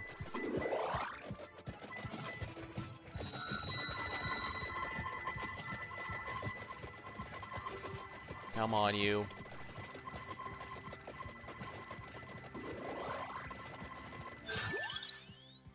Clova. Sadly, there's no other items that upgrade with the Hollow Heart yet. Not sure if that's because they don't want to give too much reason to get it and the whatever the new weapon is, plus Flu, or if they just haven't had any ideas for it. Hard to say. Then again, this is the kind of game where they want you to break it. Whatever they do want, you find your own completely absurdly overpowered combinations, so perhaps they just never got any good ideas for it. Then again, the reason the Empty Tome doesn't have any upgrades other than the wand, one of the weaker weapons in my opinion. But it's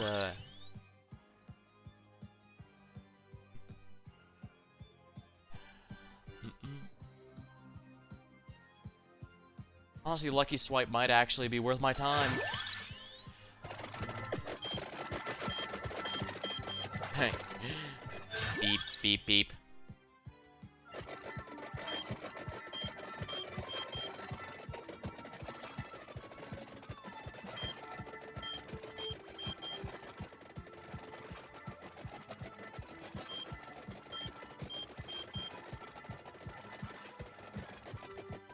I get another amount once I hit 60, so that's gonna be nice.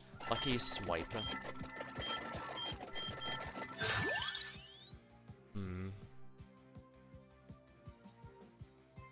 Fire Wand is probably worth my time, so yeah. Fire Wand's actually pretty good here, it's just a matter of needing to level it.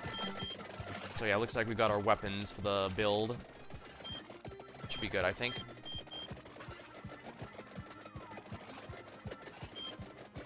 That's a lot of crabs. Mr. Krabs. Oh wow, I absolutely cannot do the, ooh, Mini Engineer.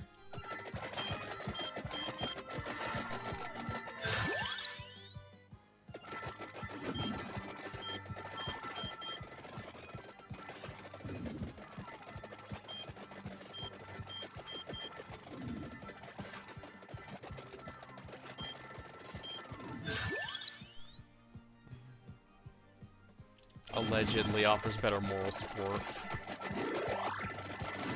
Oopsie. Grabbed that a bit early, but oh yeah, Millionaire.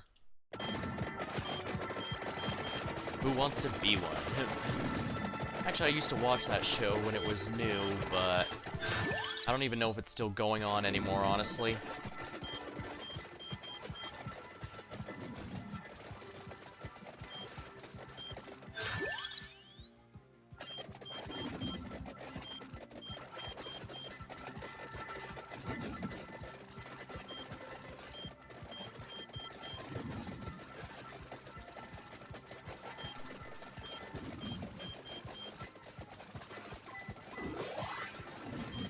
Oh, wow.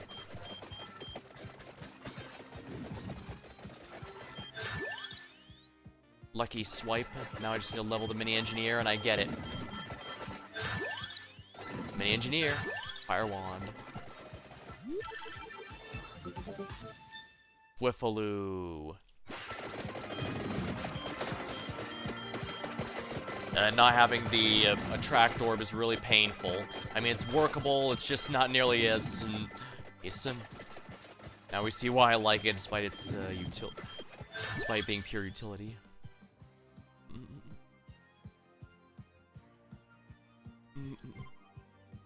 Don't need the 4 seasons. Banish it to the Shadow Realm. Science rocks are neat, but... Ooh, banish the Excalibur. I don't have room.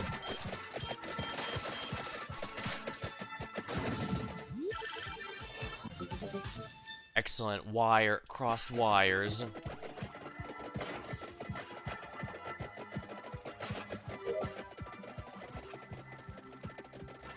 Yeah, this is a good one no matter what map you're on. Dang.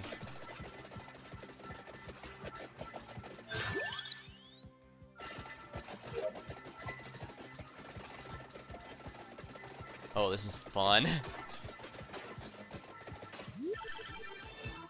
Might as well get the free fire rod level.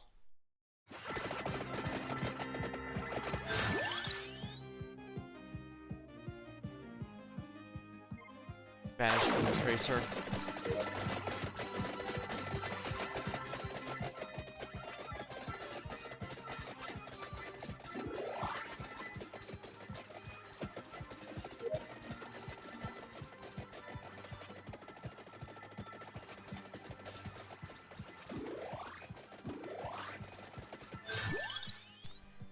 Lightning ring, tempting.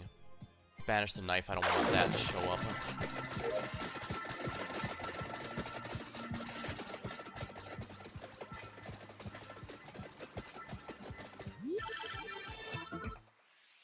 Hellfire. Oh my, it's not up. Oh yeah, I don't know.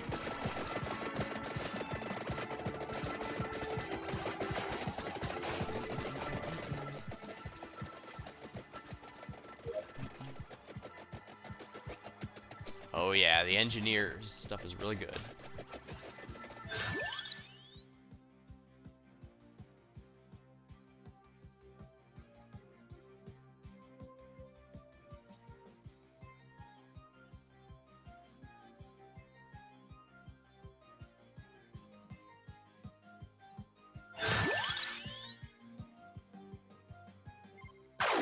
Might as well banish something to be sure it doesn't show up in the pool.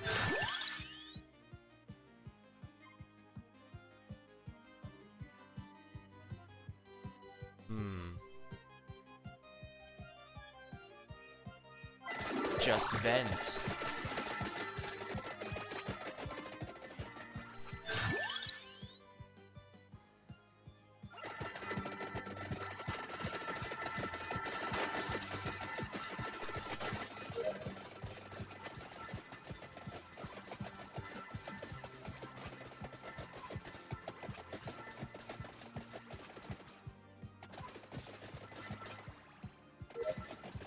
Alright, where's that item? Here we are. Mini shapeshifter. Might occasionally fling parts of it.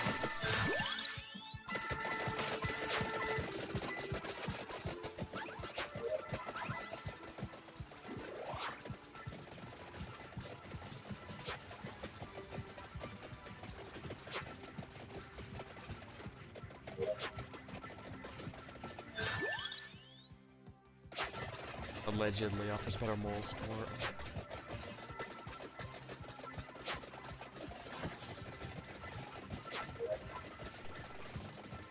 Yeah, I can't get that book because otherwise it'll be filling the last slot after I upgrade the vent.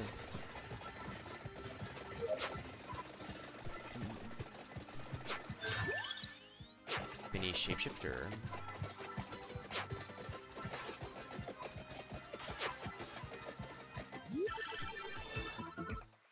Free vent level sounds good to me. Still need to max that out, so I might as well do what helps.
I think 80 is when I get the maximum amount, so...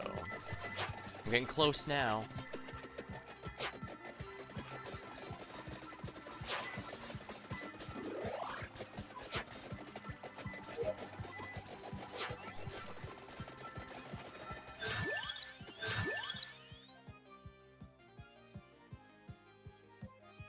Always big coin bag.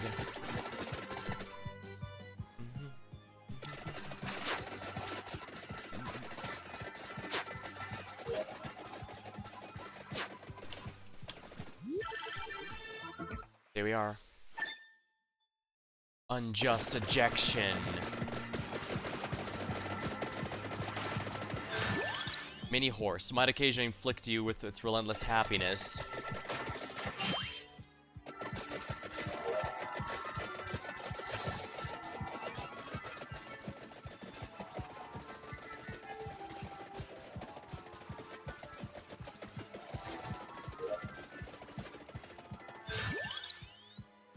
Allegedly offers better moral support.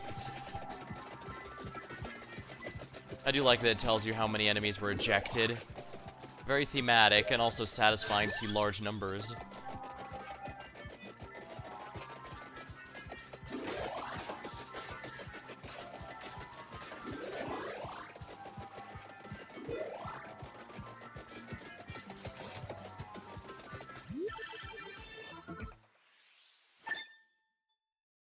Empty tome.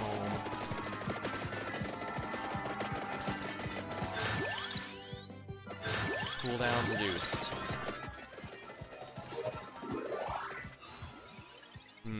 I guess I don't have a choice here. Waltz of Pearls. You know what, let's get this one because I actually have the weapons that work with the bounces.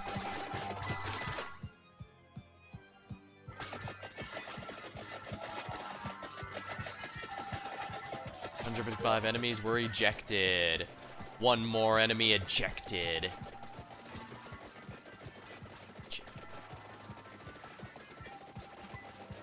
54 were ejected.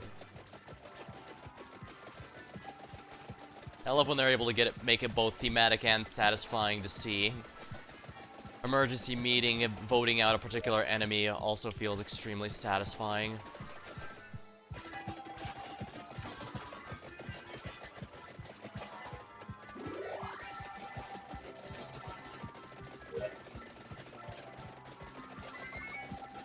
Yeah, I don't think it upgrades. Well, if nothing else, it was worth confirming.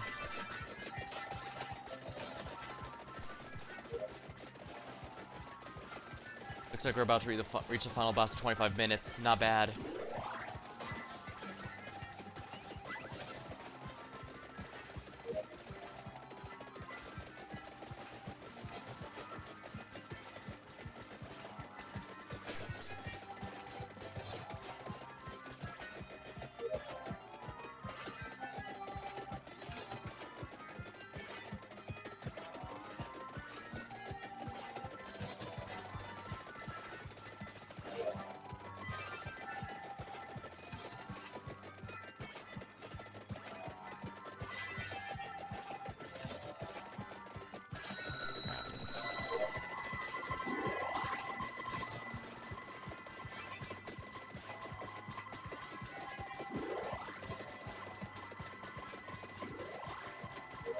And more money is helping Millionaire deal a lot more damage.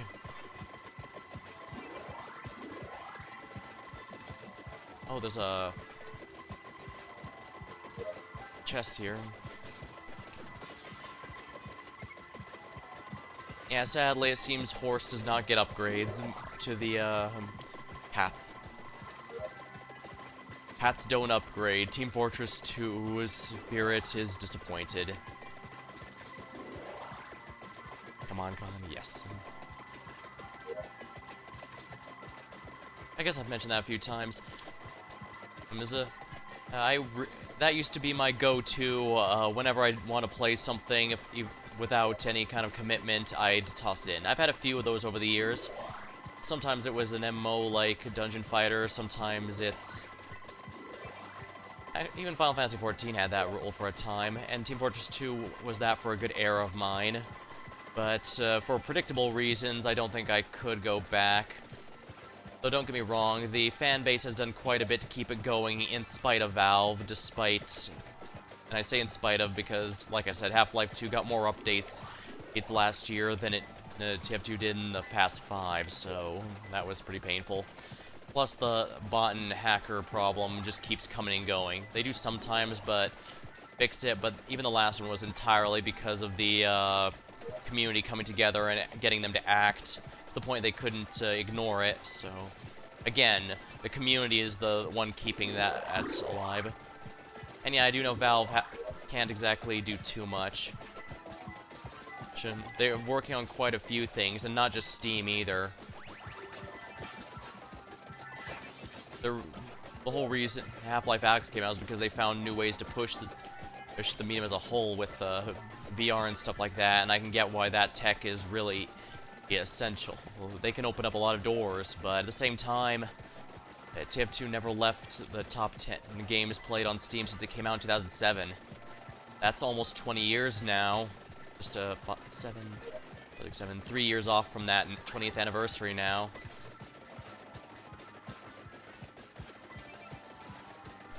I hope they do something for that. Konami did something for the 20th, I think it was the 20th anniversary of Mega Man X, where they released a t-shirt revealing that listed every game's release, not counting the mobile game.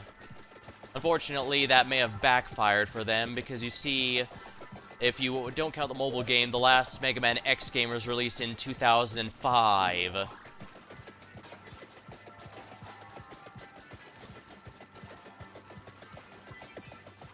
Yeah, that's probably a bit more telling than they were expecting, I imagine. It's kind of weird, honestly. I know Mega Man 11 was the best-selling Mega Man Classic title, and they, I can understand them being a bit iffy on the what's it called? On the spin-offs like X and Battle Network and such. But Classic genuinely sold, especially since Mega Man 11 was an actual evolution of the concept. It wasn't just a retro throwback for nostalgia points like 9 and 10 were. It was a 3D game with a bullet time mechanic that worked with the existing stuff, so... Oh, I didn't even realize the final boss had come and died. Whoops. Guess that shows how strong this is. So yeah, looks like I've clearly got a few favorites in this game.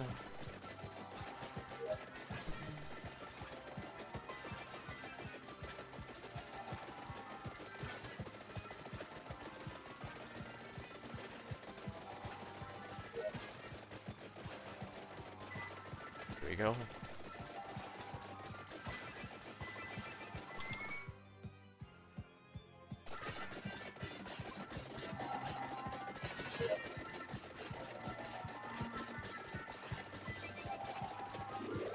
$339 enemies were ejected. One more enemy ejected.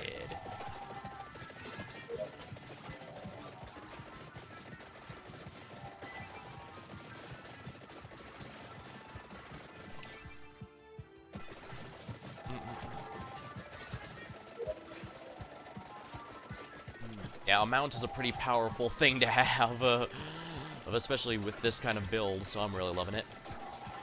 The only thing it doesn't really affect is the wires and card, I don't think. Actually, I think it does affect the amount of times that the card gets swiped, so that's not too bad.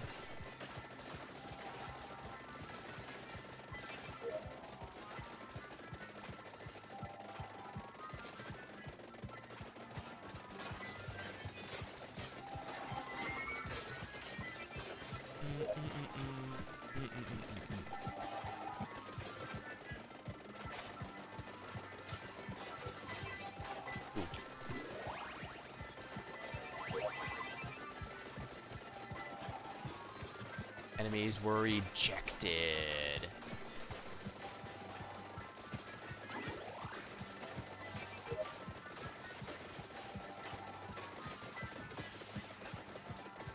Yeah, looks like we're about to win.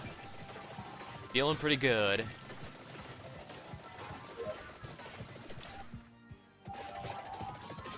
It's a shame this weapon doesn't upgrade, but... At the end of the day, it's a pretty good one. And just like the Bones and Cherry Bomb at high amounts and high numbers, it's just that it's hard, it takes a little while to get going, and once you get going, it can be a bit hard to gauge just how much it's actually helping you.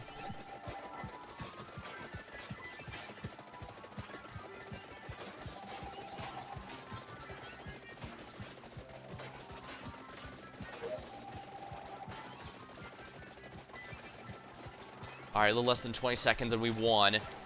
300 enemies were ejected.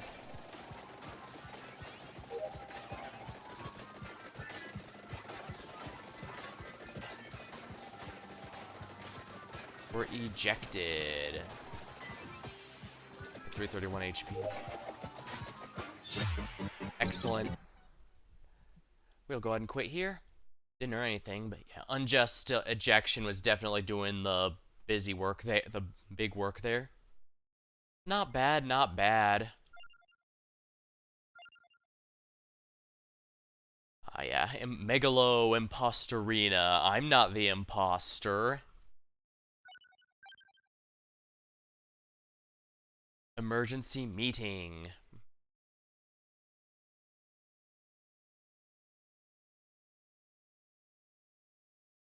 Alright, let me grab a sip of my drink before diving into the next one.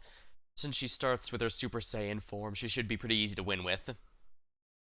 Maybe I should even do Actually, maybe I should do Dairy Plant if I'm gonna do that, because this one's actually has some pretty tough enemies. But first, let me grab a sip of my drink.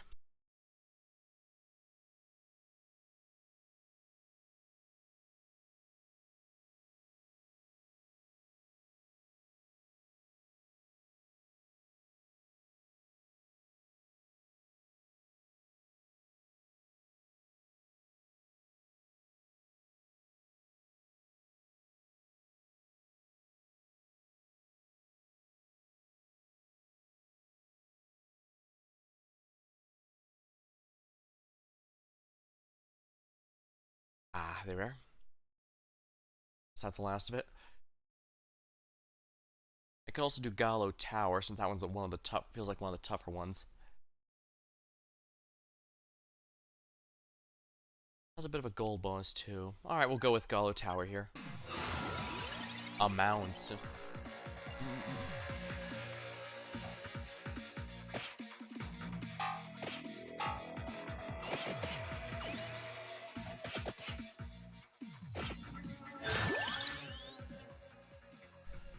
Shadow Servant is going to be a fun one for this particular character.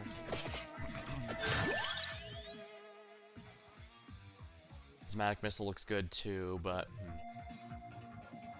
I get better. King Bible's fine given the upgrade item is on this map.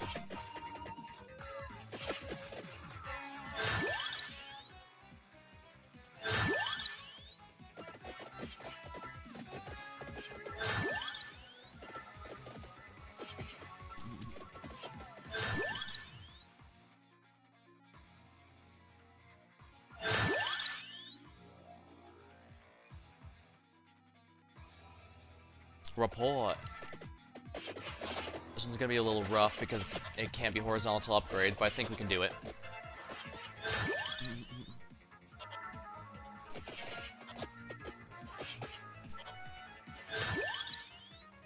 Shadow Servant.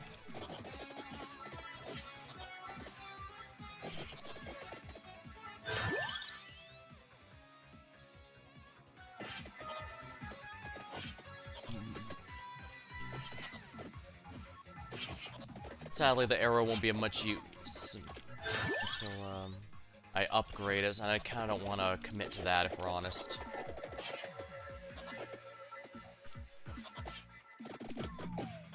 Maybe I could go with the birds, though. Skulla Maniac.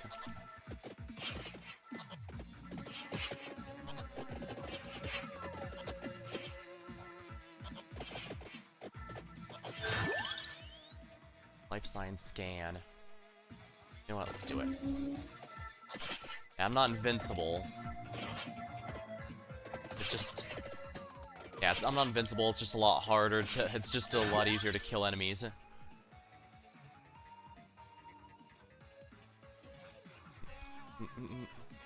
I'm not the imposter. I find it amusing that all the good guys and bad guys are all teaming up to find the vampire, at least as far as the story is concerned. Or that, at least that seems to be the implication from the fact the crewmate and imposters could work together.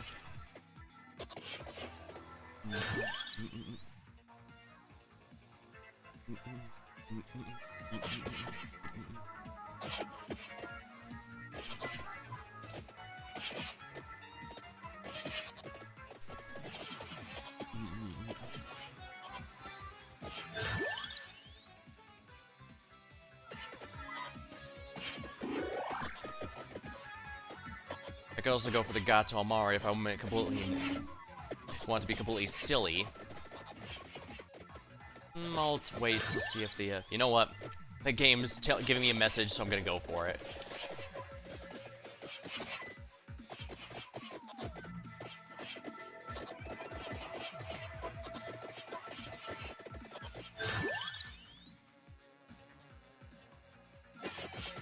Vent use is increased by 1.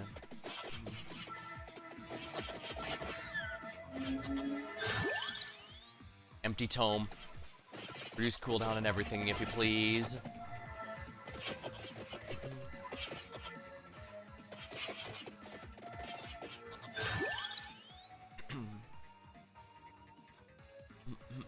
Shadow Servant is ready for upgrade. Well, actually, no, I have to upgrade the Skullomaniac first, which is not particularly ideal. I guess I should go south for the King Bible upgrade item first. After all, I might not be able to make it back. No, I'll make it in time. I've got... Yeah, movement speed is plus 90. I'll make it. No, I'll win. I actually haven't seen that series yet.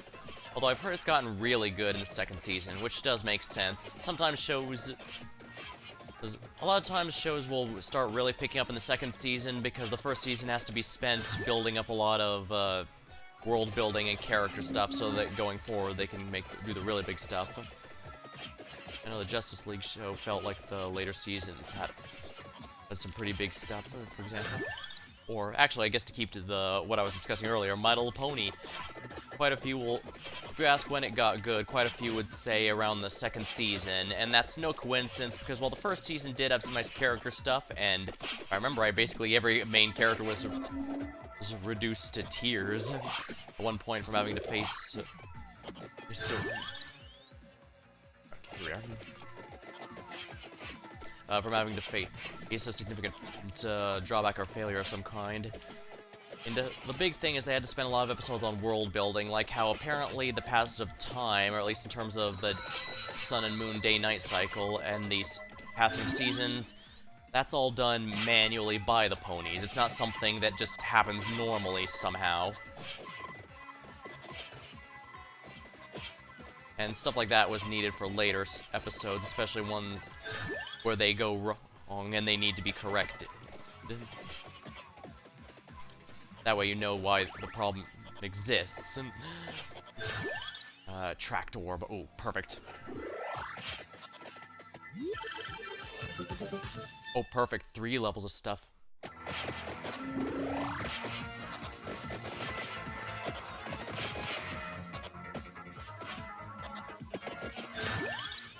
Gatamari.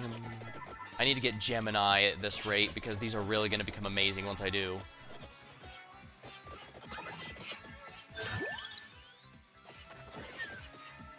Gatamari is really not good and all that great until you upgrade, but once you do, it's going to be a lot of cash coming your way. It's probably worth getting if you're also doing a millionaire run, but...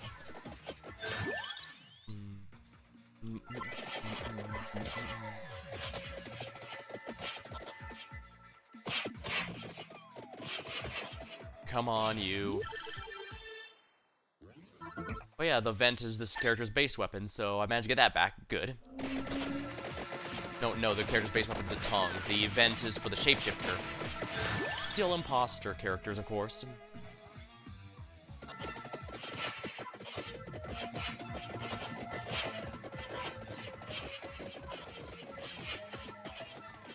Alright, I should definitely drop some more landmines. I don't like the red skelly boys. The fact they revive is just frustrating.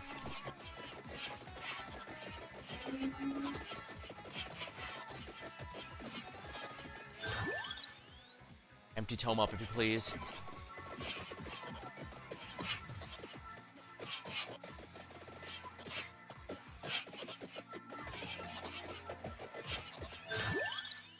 Mini shapeshifter, good.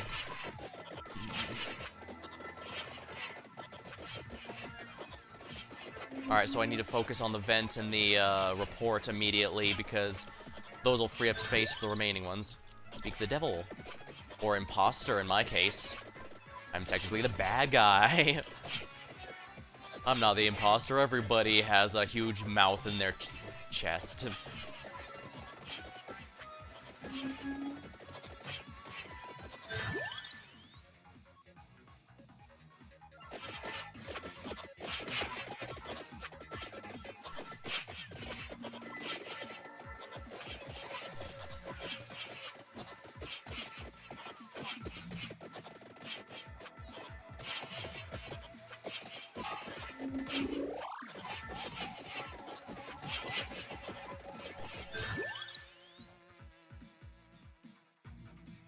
Try to orb up, please. This is just such a wonderful quality of life thing. You could tell I was really in pain when I didn't. Well, I guess that's an exaggeration. But yeah, it really sucked when I lacked it.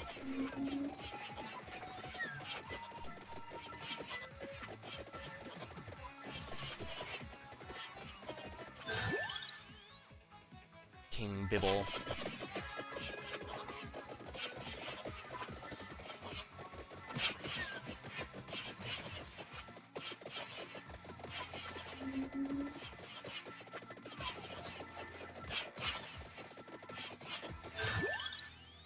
Report. Good evening, Professor. Nothing to report.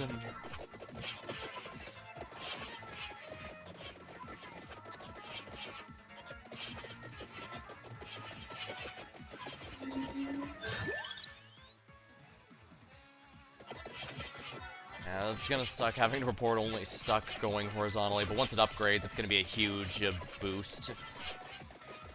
Just voting out an enemy type every so often is gonna be real nice, especially with the empty tome making it happen more often.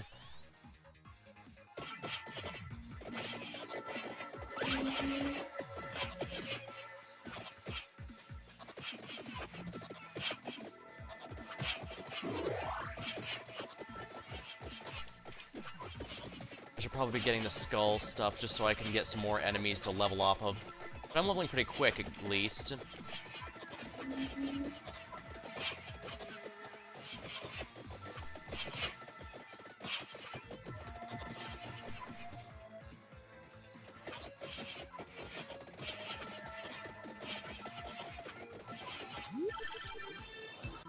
Let's see, free level of... Oh, I haven't gotten a level in that in quite a while, actually. That's fine.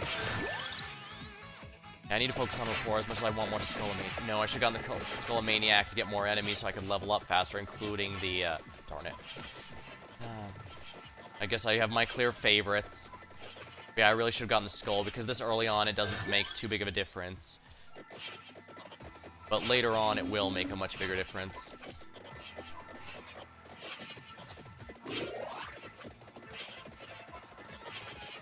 Right, I cannot grab that yet. Mini shapeshifter.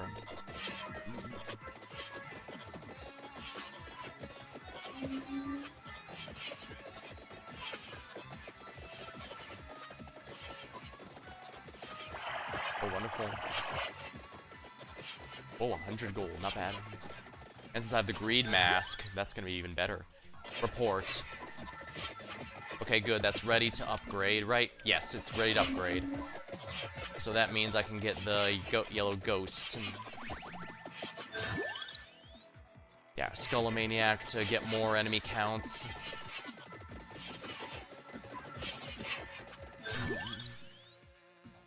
Mini shapeshifter. And now that's up out of the upgrade pool, that should help out a bit.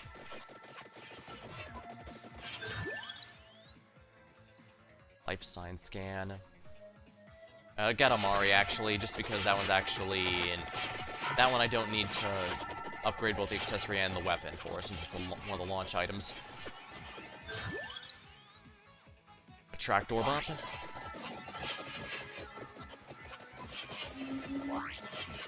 Oh, those letters. Yeah, when we fought Leda down there, it said, "I'm still alive down here."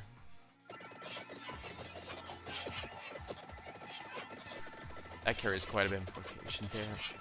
But then they joined us, so I guess defeat means friendship. That seems to be a common thing in this game.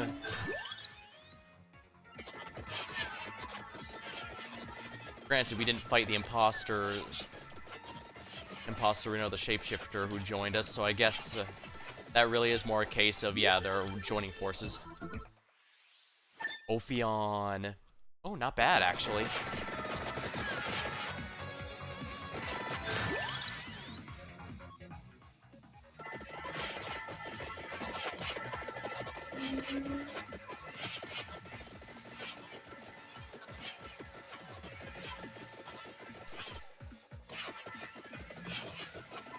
Probably don't want too many cursed items because I can and have died horribly on this stage before because I accidentally gave myself too much curse and my damage wasn't high enough.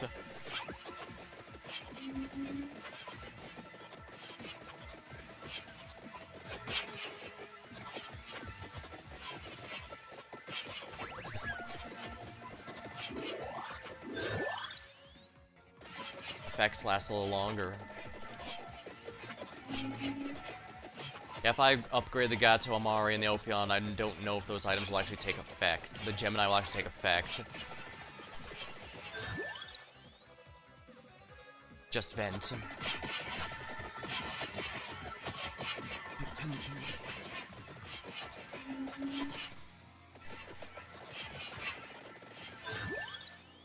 Just vent.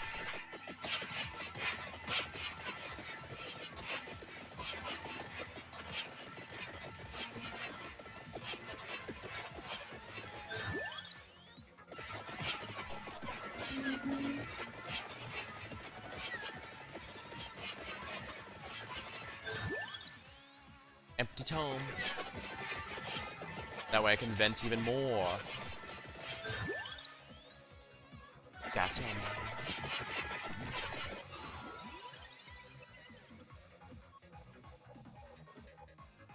I have none of the Blood Astronema weapons. Disco of Gold.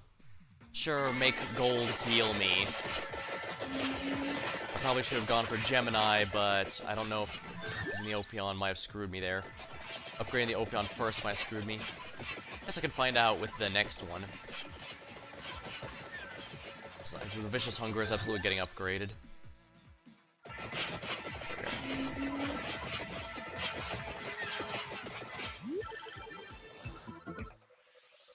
Excellent.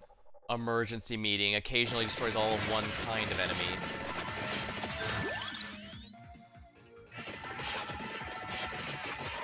Alright, now we have to pay attention. I need the ghost. The mini ghost. Here we are. Perfect.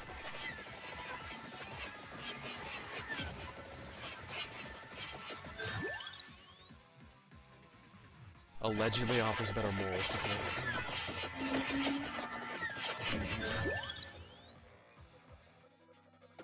There we are. By upgrading it to 3, it's now out of the upgrade pool, so I don't have to worry about it anymore.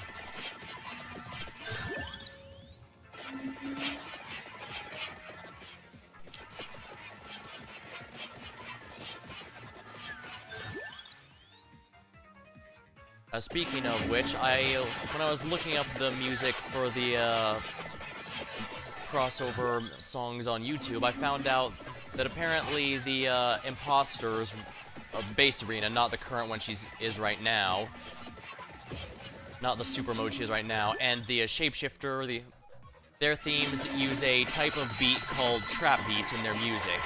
And I'm just thinking, wow, how many people even get that? That was kind of neat.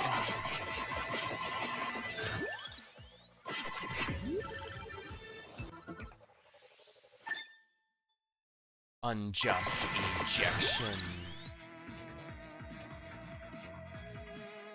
You know what? Spinach is fine.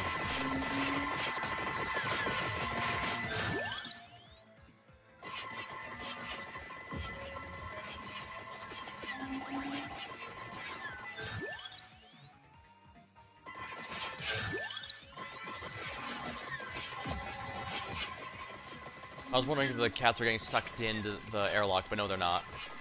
Makes sense. They're, friendly, technically.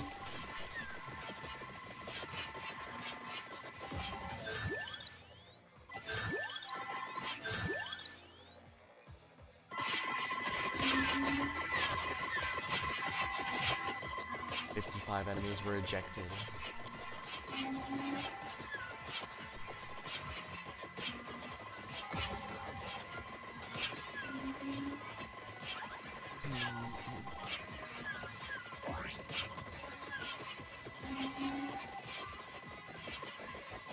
I guess I can wait for the 15-minute boss and use the upgrade there.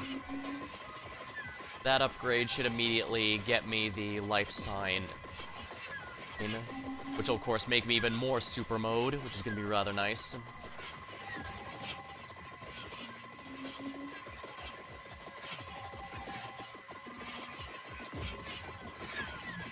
There we are. Huh. This is a bit earlier than expected, but no complaints. Paranormal scan. Duplicator. Now we can get the item here. Go above the cap.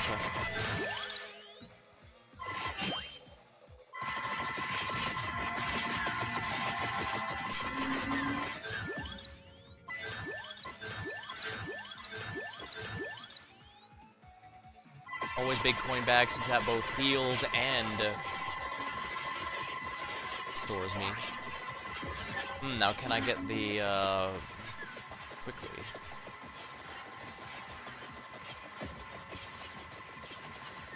It's certainly a nice perk that the weapons eat the mini accessories, just so that it makes room for other stuff.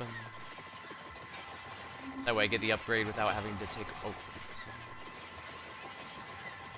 here's Gallo, the playable character. I believe defeating him as a mini-boss here causes him to become playable. Dealing good damage there, yeah.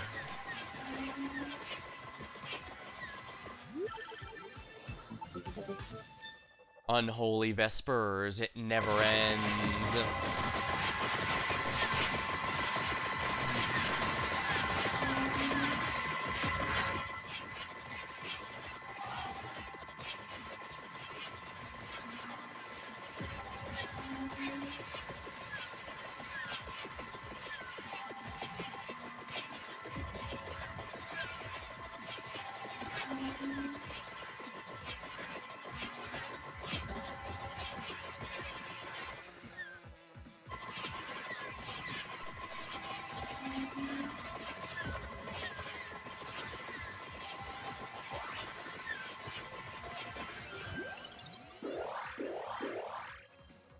I guess that's fine. Golden eggs. Why not? Just for fun.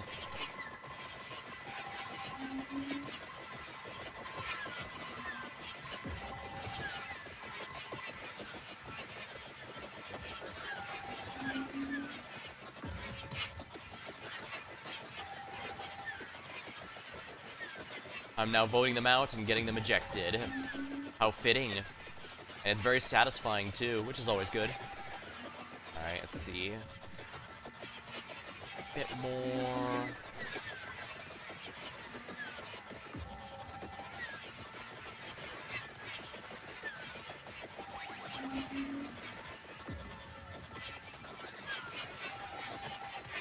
Enemies were ejected. Alright, good. I'm coming across the fist weapon.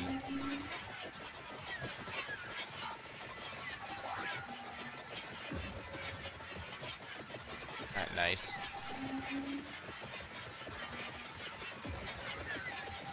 Not the weapon, the bracer, which increases projectile speed. I don't think it's going to do much here, but... yeah, with the permanent upgrades I'm getting from the life science... with the paranormal scan, I'm pretty confident I'm gonna be able to win this run. Should be good.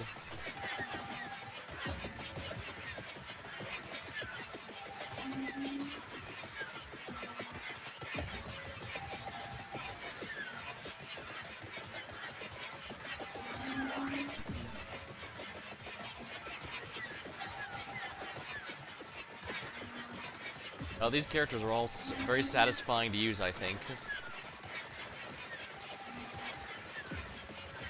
Hard to choose. I guess the engineer might be a new favorite, just because he's guaranteed. First of all, the swipe minigame one is hilarious. Oh. Oh, I went too far. Way too far, actually. Whoops.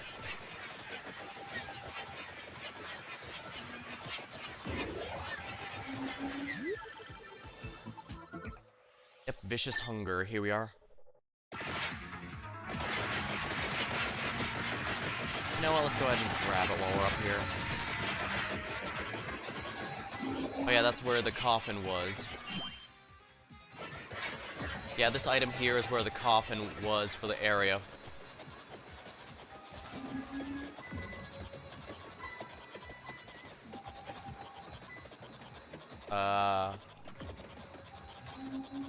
Oh, whoops. 0 enemies were ejected. There we are. I see, the mirror has a cooldown, so I don't accidentally warp myself back immediately after warping myself in. That makes sense. Yeah, that's where the coffin was to unlock the character that was hidden here.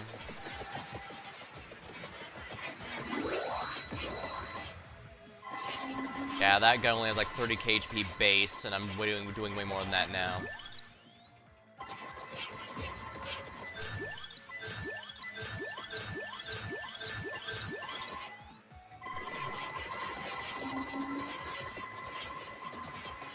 Maybe I should have gotten the cursed items.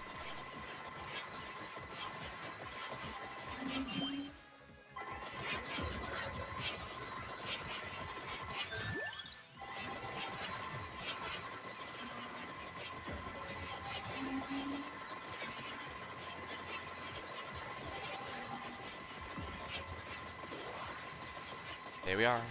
That's 5 golden eggs.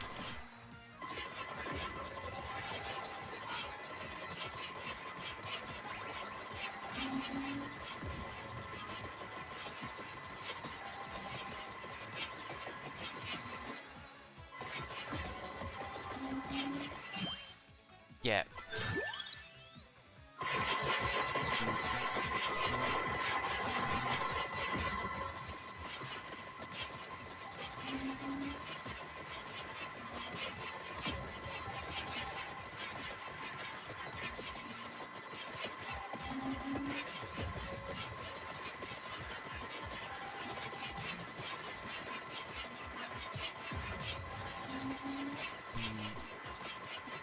Oh, there's a chest up there.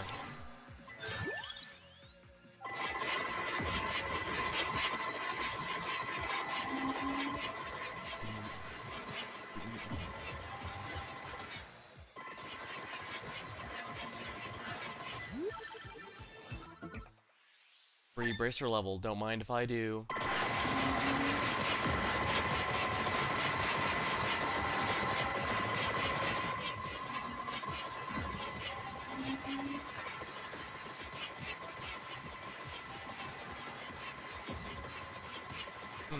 Probably should have done more with contracts, given that's in the title. Well, I am a legally distinct Fey creature. You can always make a contract with me. I'm sure that can't possibly end badly, especially not if you've been paying attention to how things have been going with my Pathfinder crew. It is perfectly safe and in no way going to screw you in ways you could never possibly comprehend. Now, does Gemini add to them even after they've been upgraded? Let's see. It in fact does, actually. Neat. That's good to know for the future reference. I possibly could have looked it up, but it's more fun to test it out. Oh, that's a,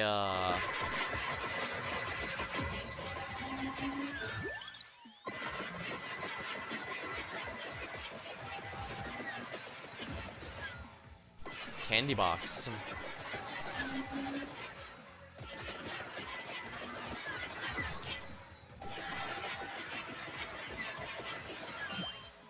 Get. Let's see, what weapon do I want?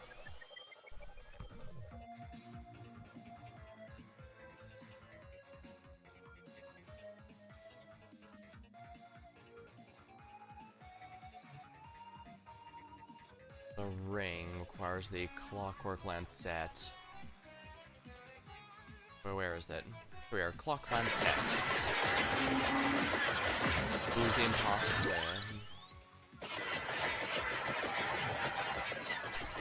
68 enemies were ejected.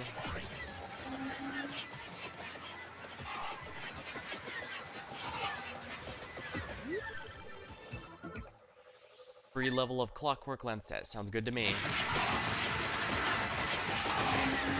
Darn it, the flutter is going to be a problem.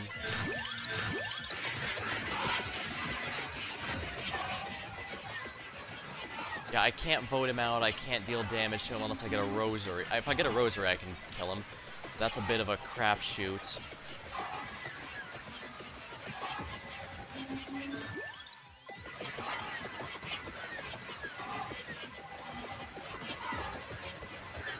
Yeah, this blood is really dangerous on this particular map because it's so vertical and he specializes in vertical control. Granted, it does mean I can easily go up to avoid him, but...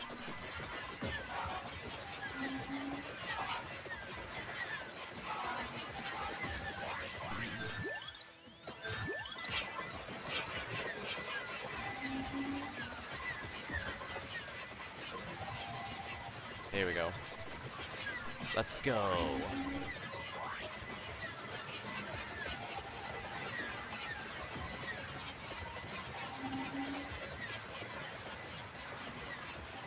Yeah, the paranormal scan becomes absolutely insane if you can get it decently early. You just become a deity. Even if I hadn't started in super mode, I'd have certainly been one now. By now. Yeah, see, my might's going up. Oh, there's a chest I missed. How embarrassing for me.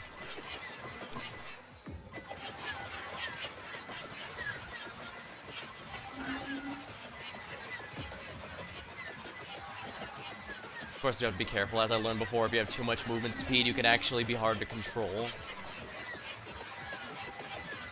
Let's see here.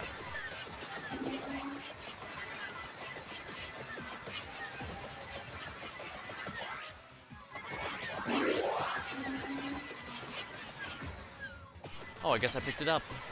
But I had no weapons upgrade or anything, so it just finished. I guess that's fine.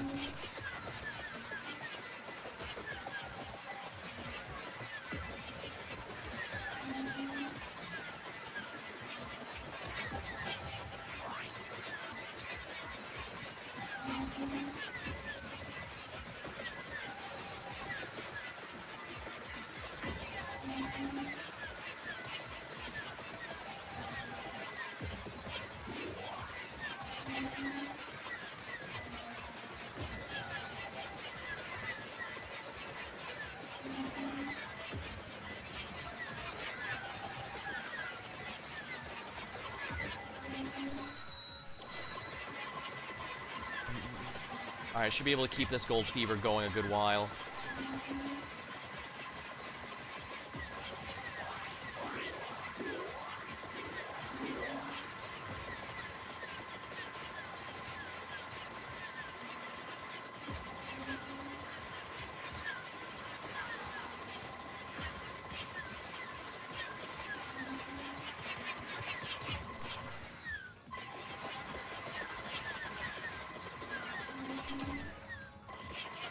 Here it is.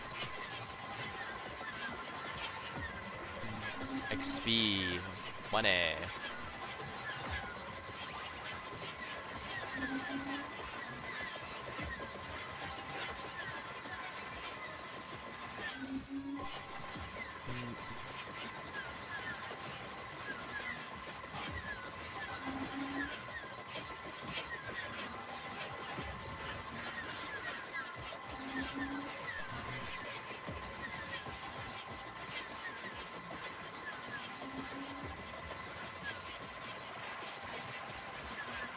Alright, we're starting to get to the golems, the flesh golems, the really tough enemies. So these guys might not go down nearly as easily. And yeah, they're actually getting within the circle, unlike the skulls and all those guys. Oh, there's one up here I missed. Oops.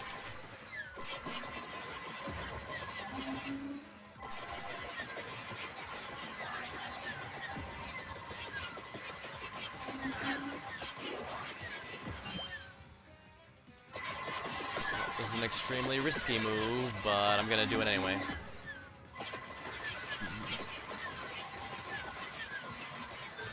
It's cursed, after all.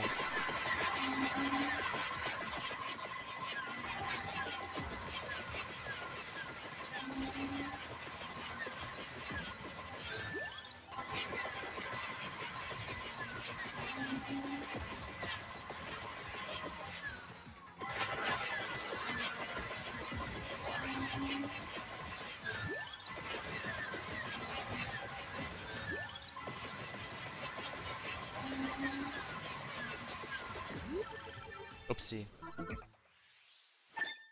I was supposed to use that to get an upgrade, but I messed up because I couldn't see anything. And the worst part is this isn't the worst case of can't see shit, Captain. I've had worse, where you genuinely couldn't see a damn thing on the screen.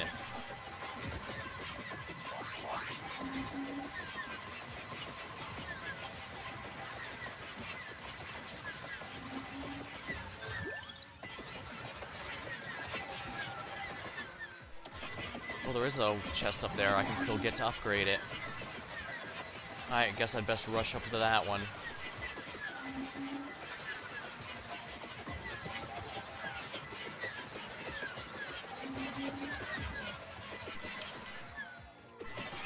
That's really quick how fast I can get up here.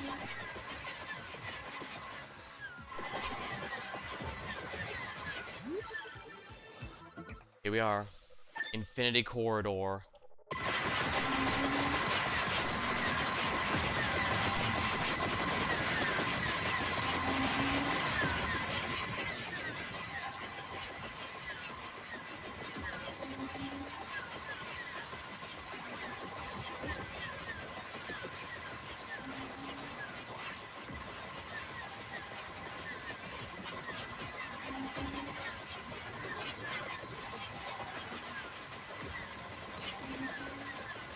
Grab. Alright, looks like we're about to win here. 2.5 minutes. 1.5 minutes, actually.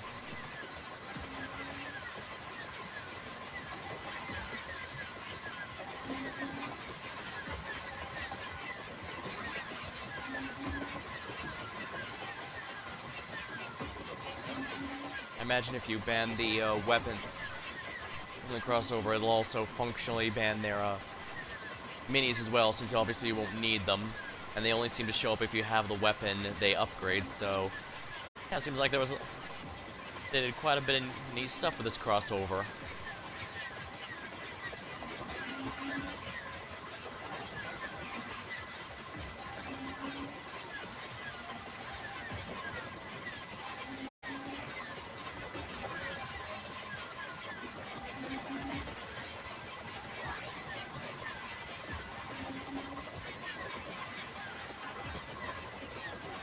This is a really long gold fever, and it's also keeping me healed.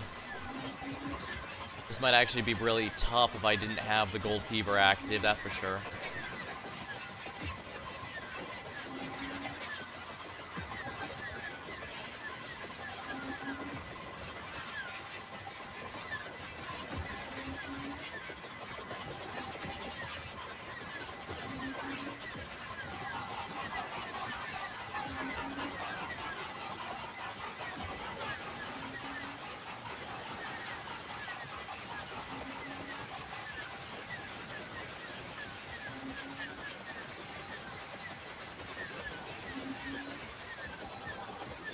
Ah, dang. I guess that's good. Pretty good bit of everything. Infinite Court, wow.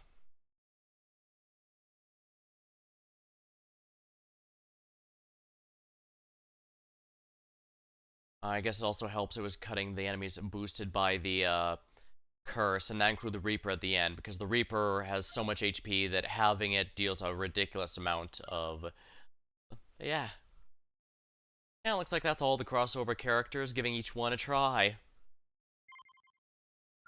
And I still have plenty of adventures I'm gonna want to do here, so we'll have to figure that out.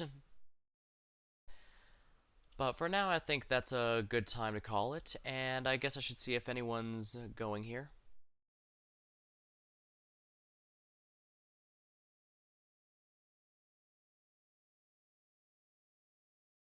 Unfortunately, it looks like nobody I typically watches, I typically rate as going ones, but let's see here.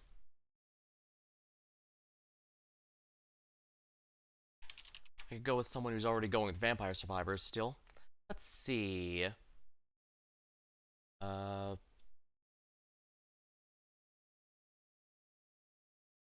some of these are listed as completely different games here.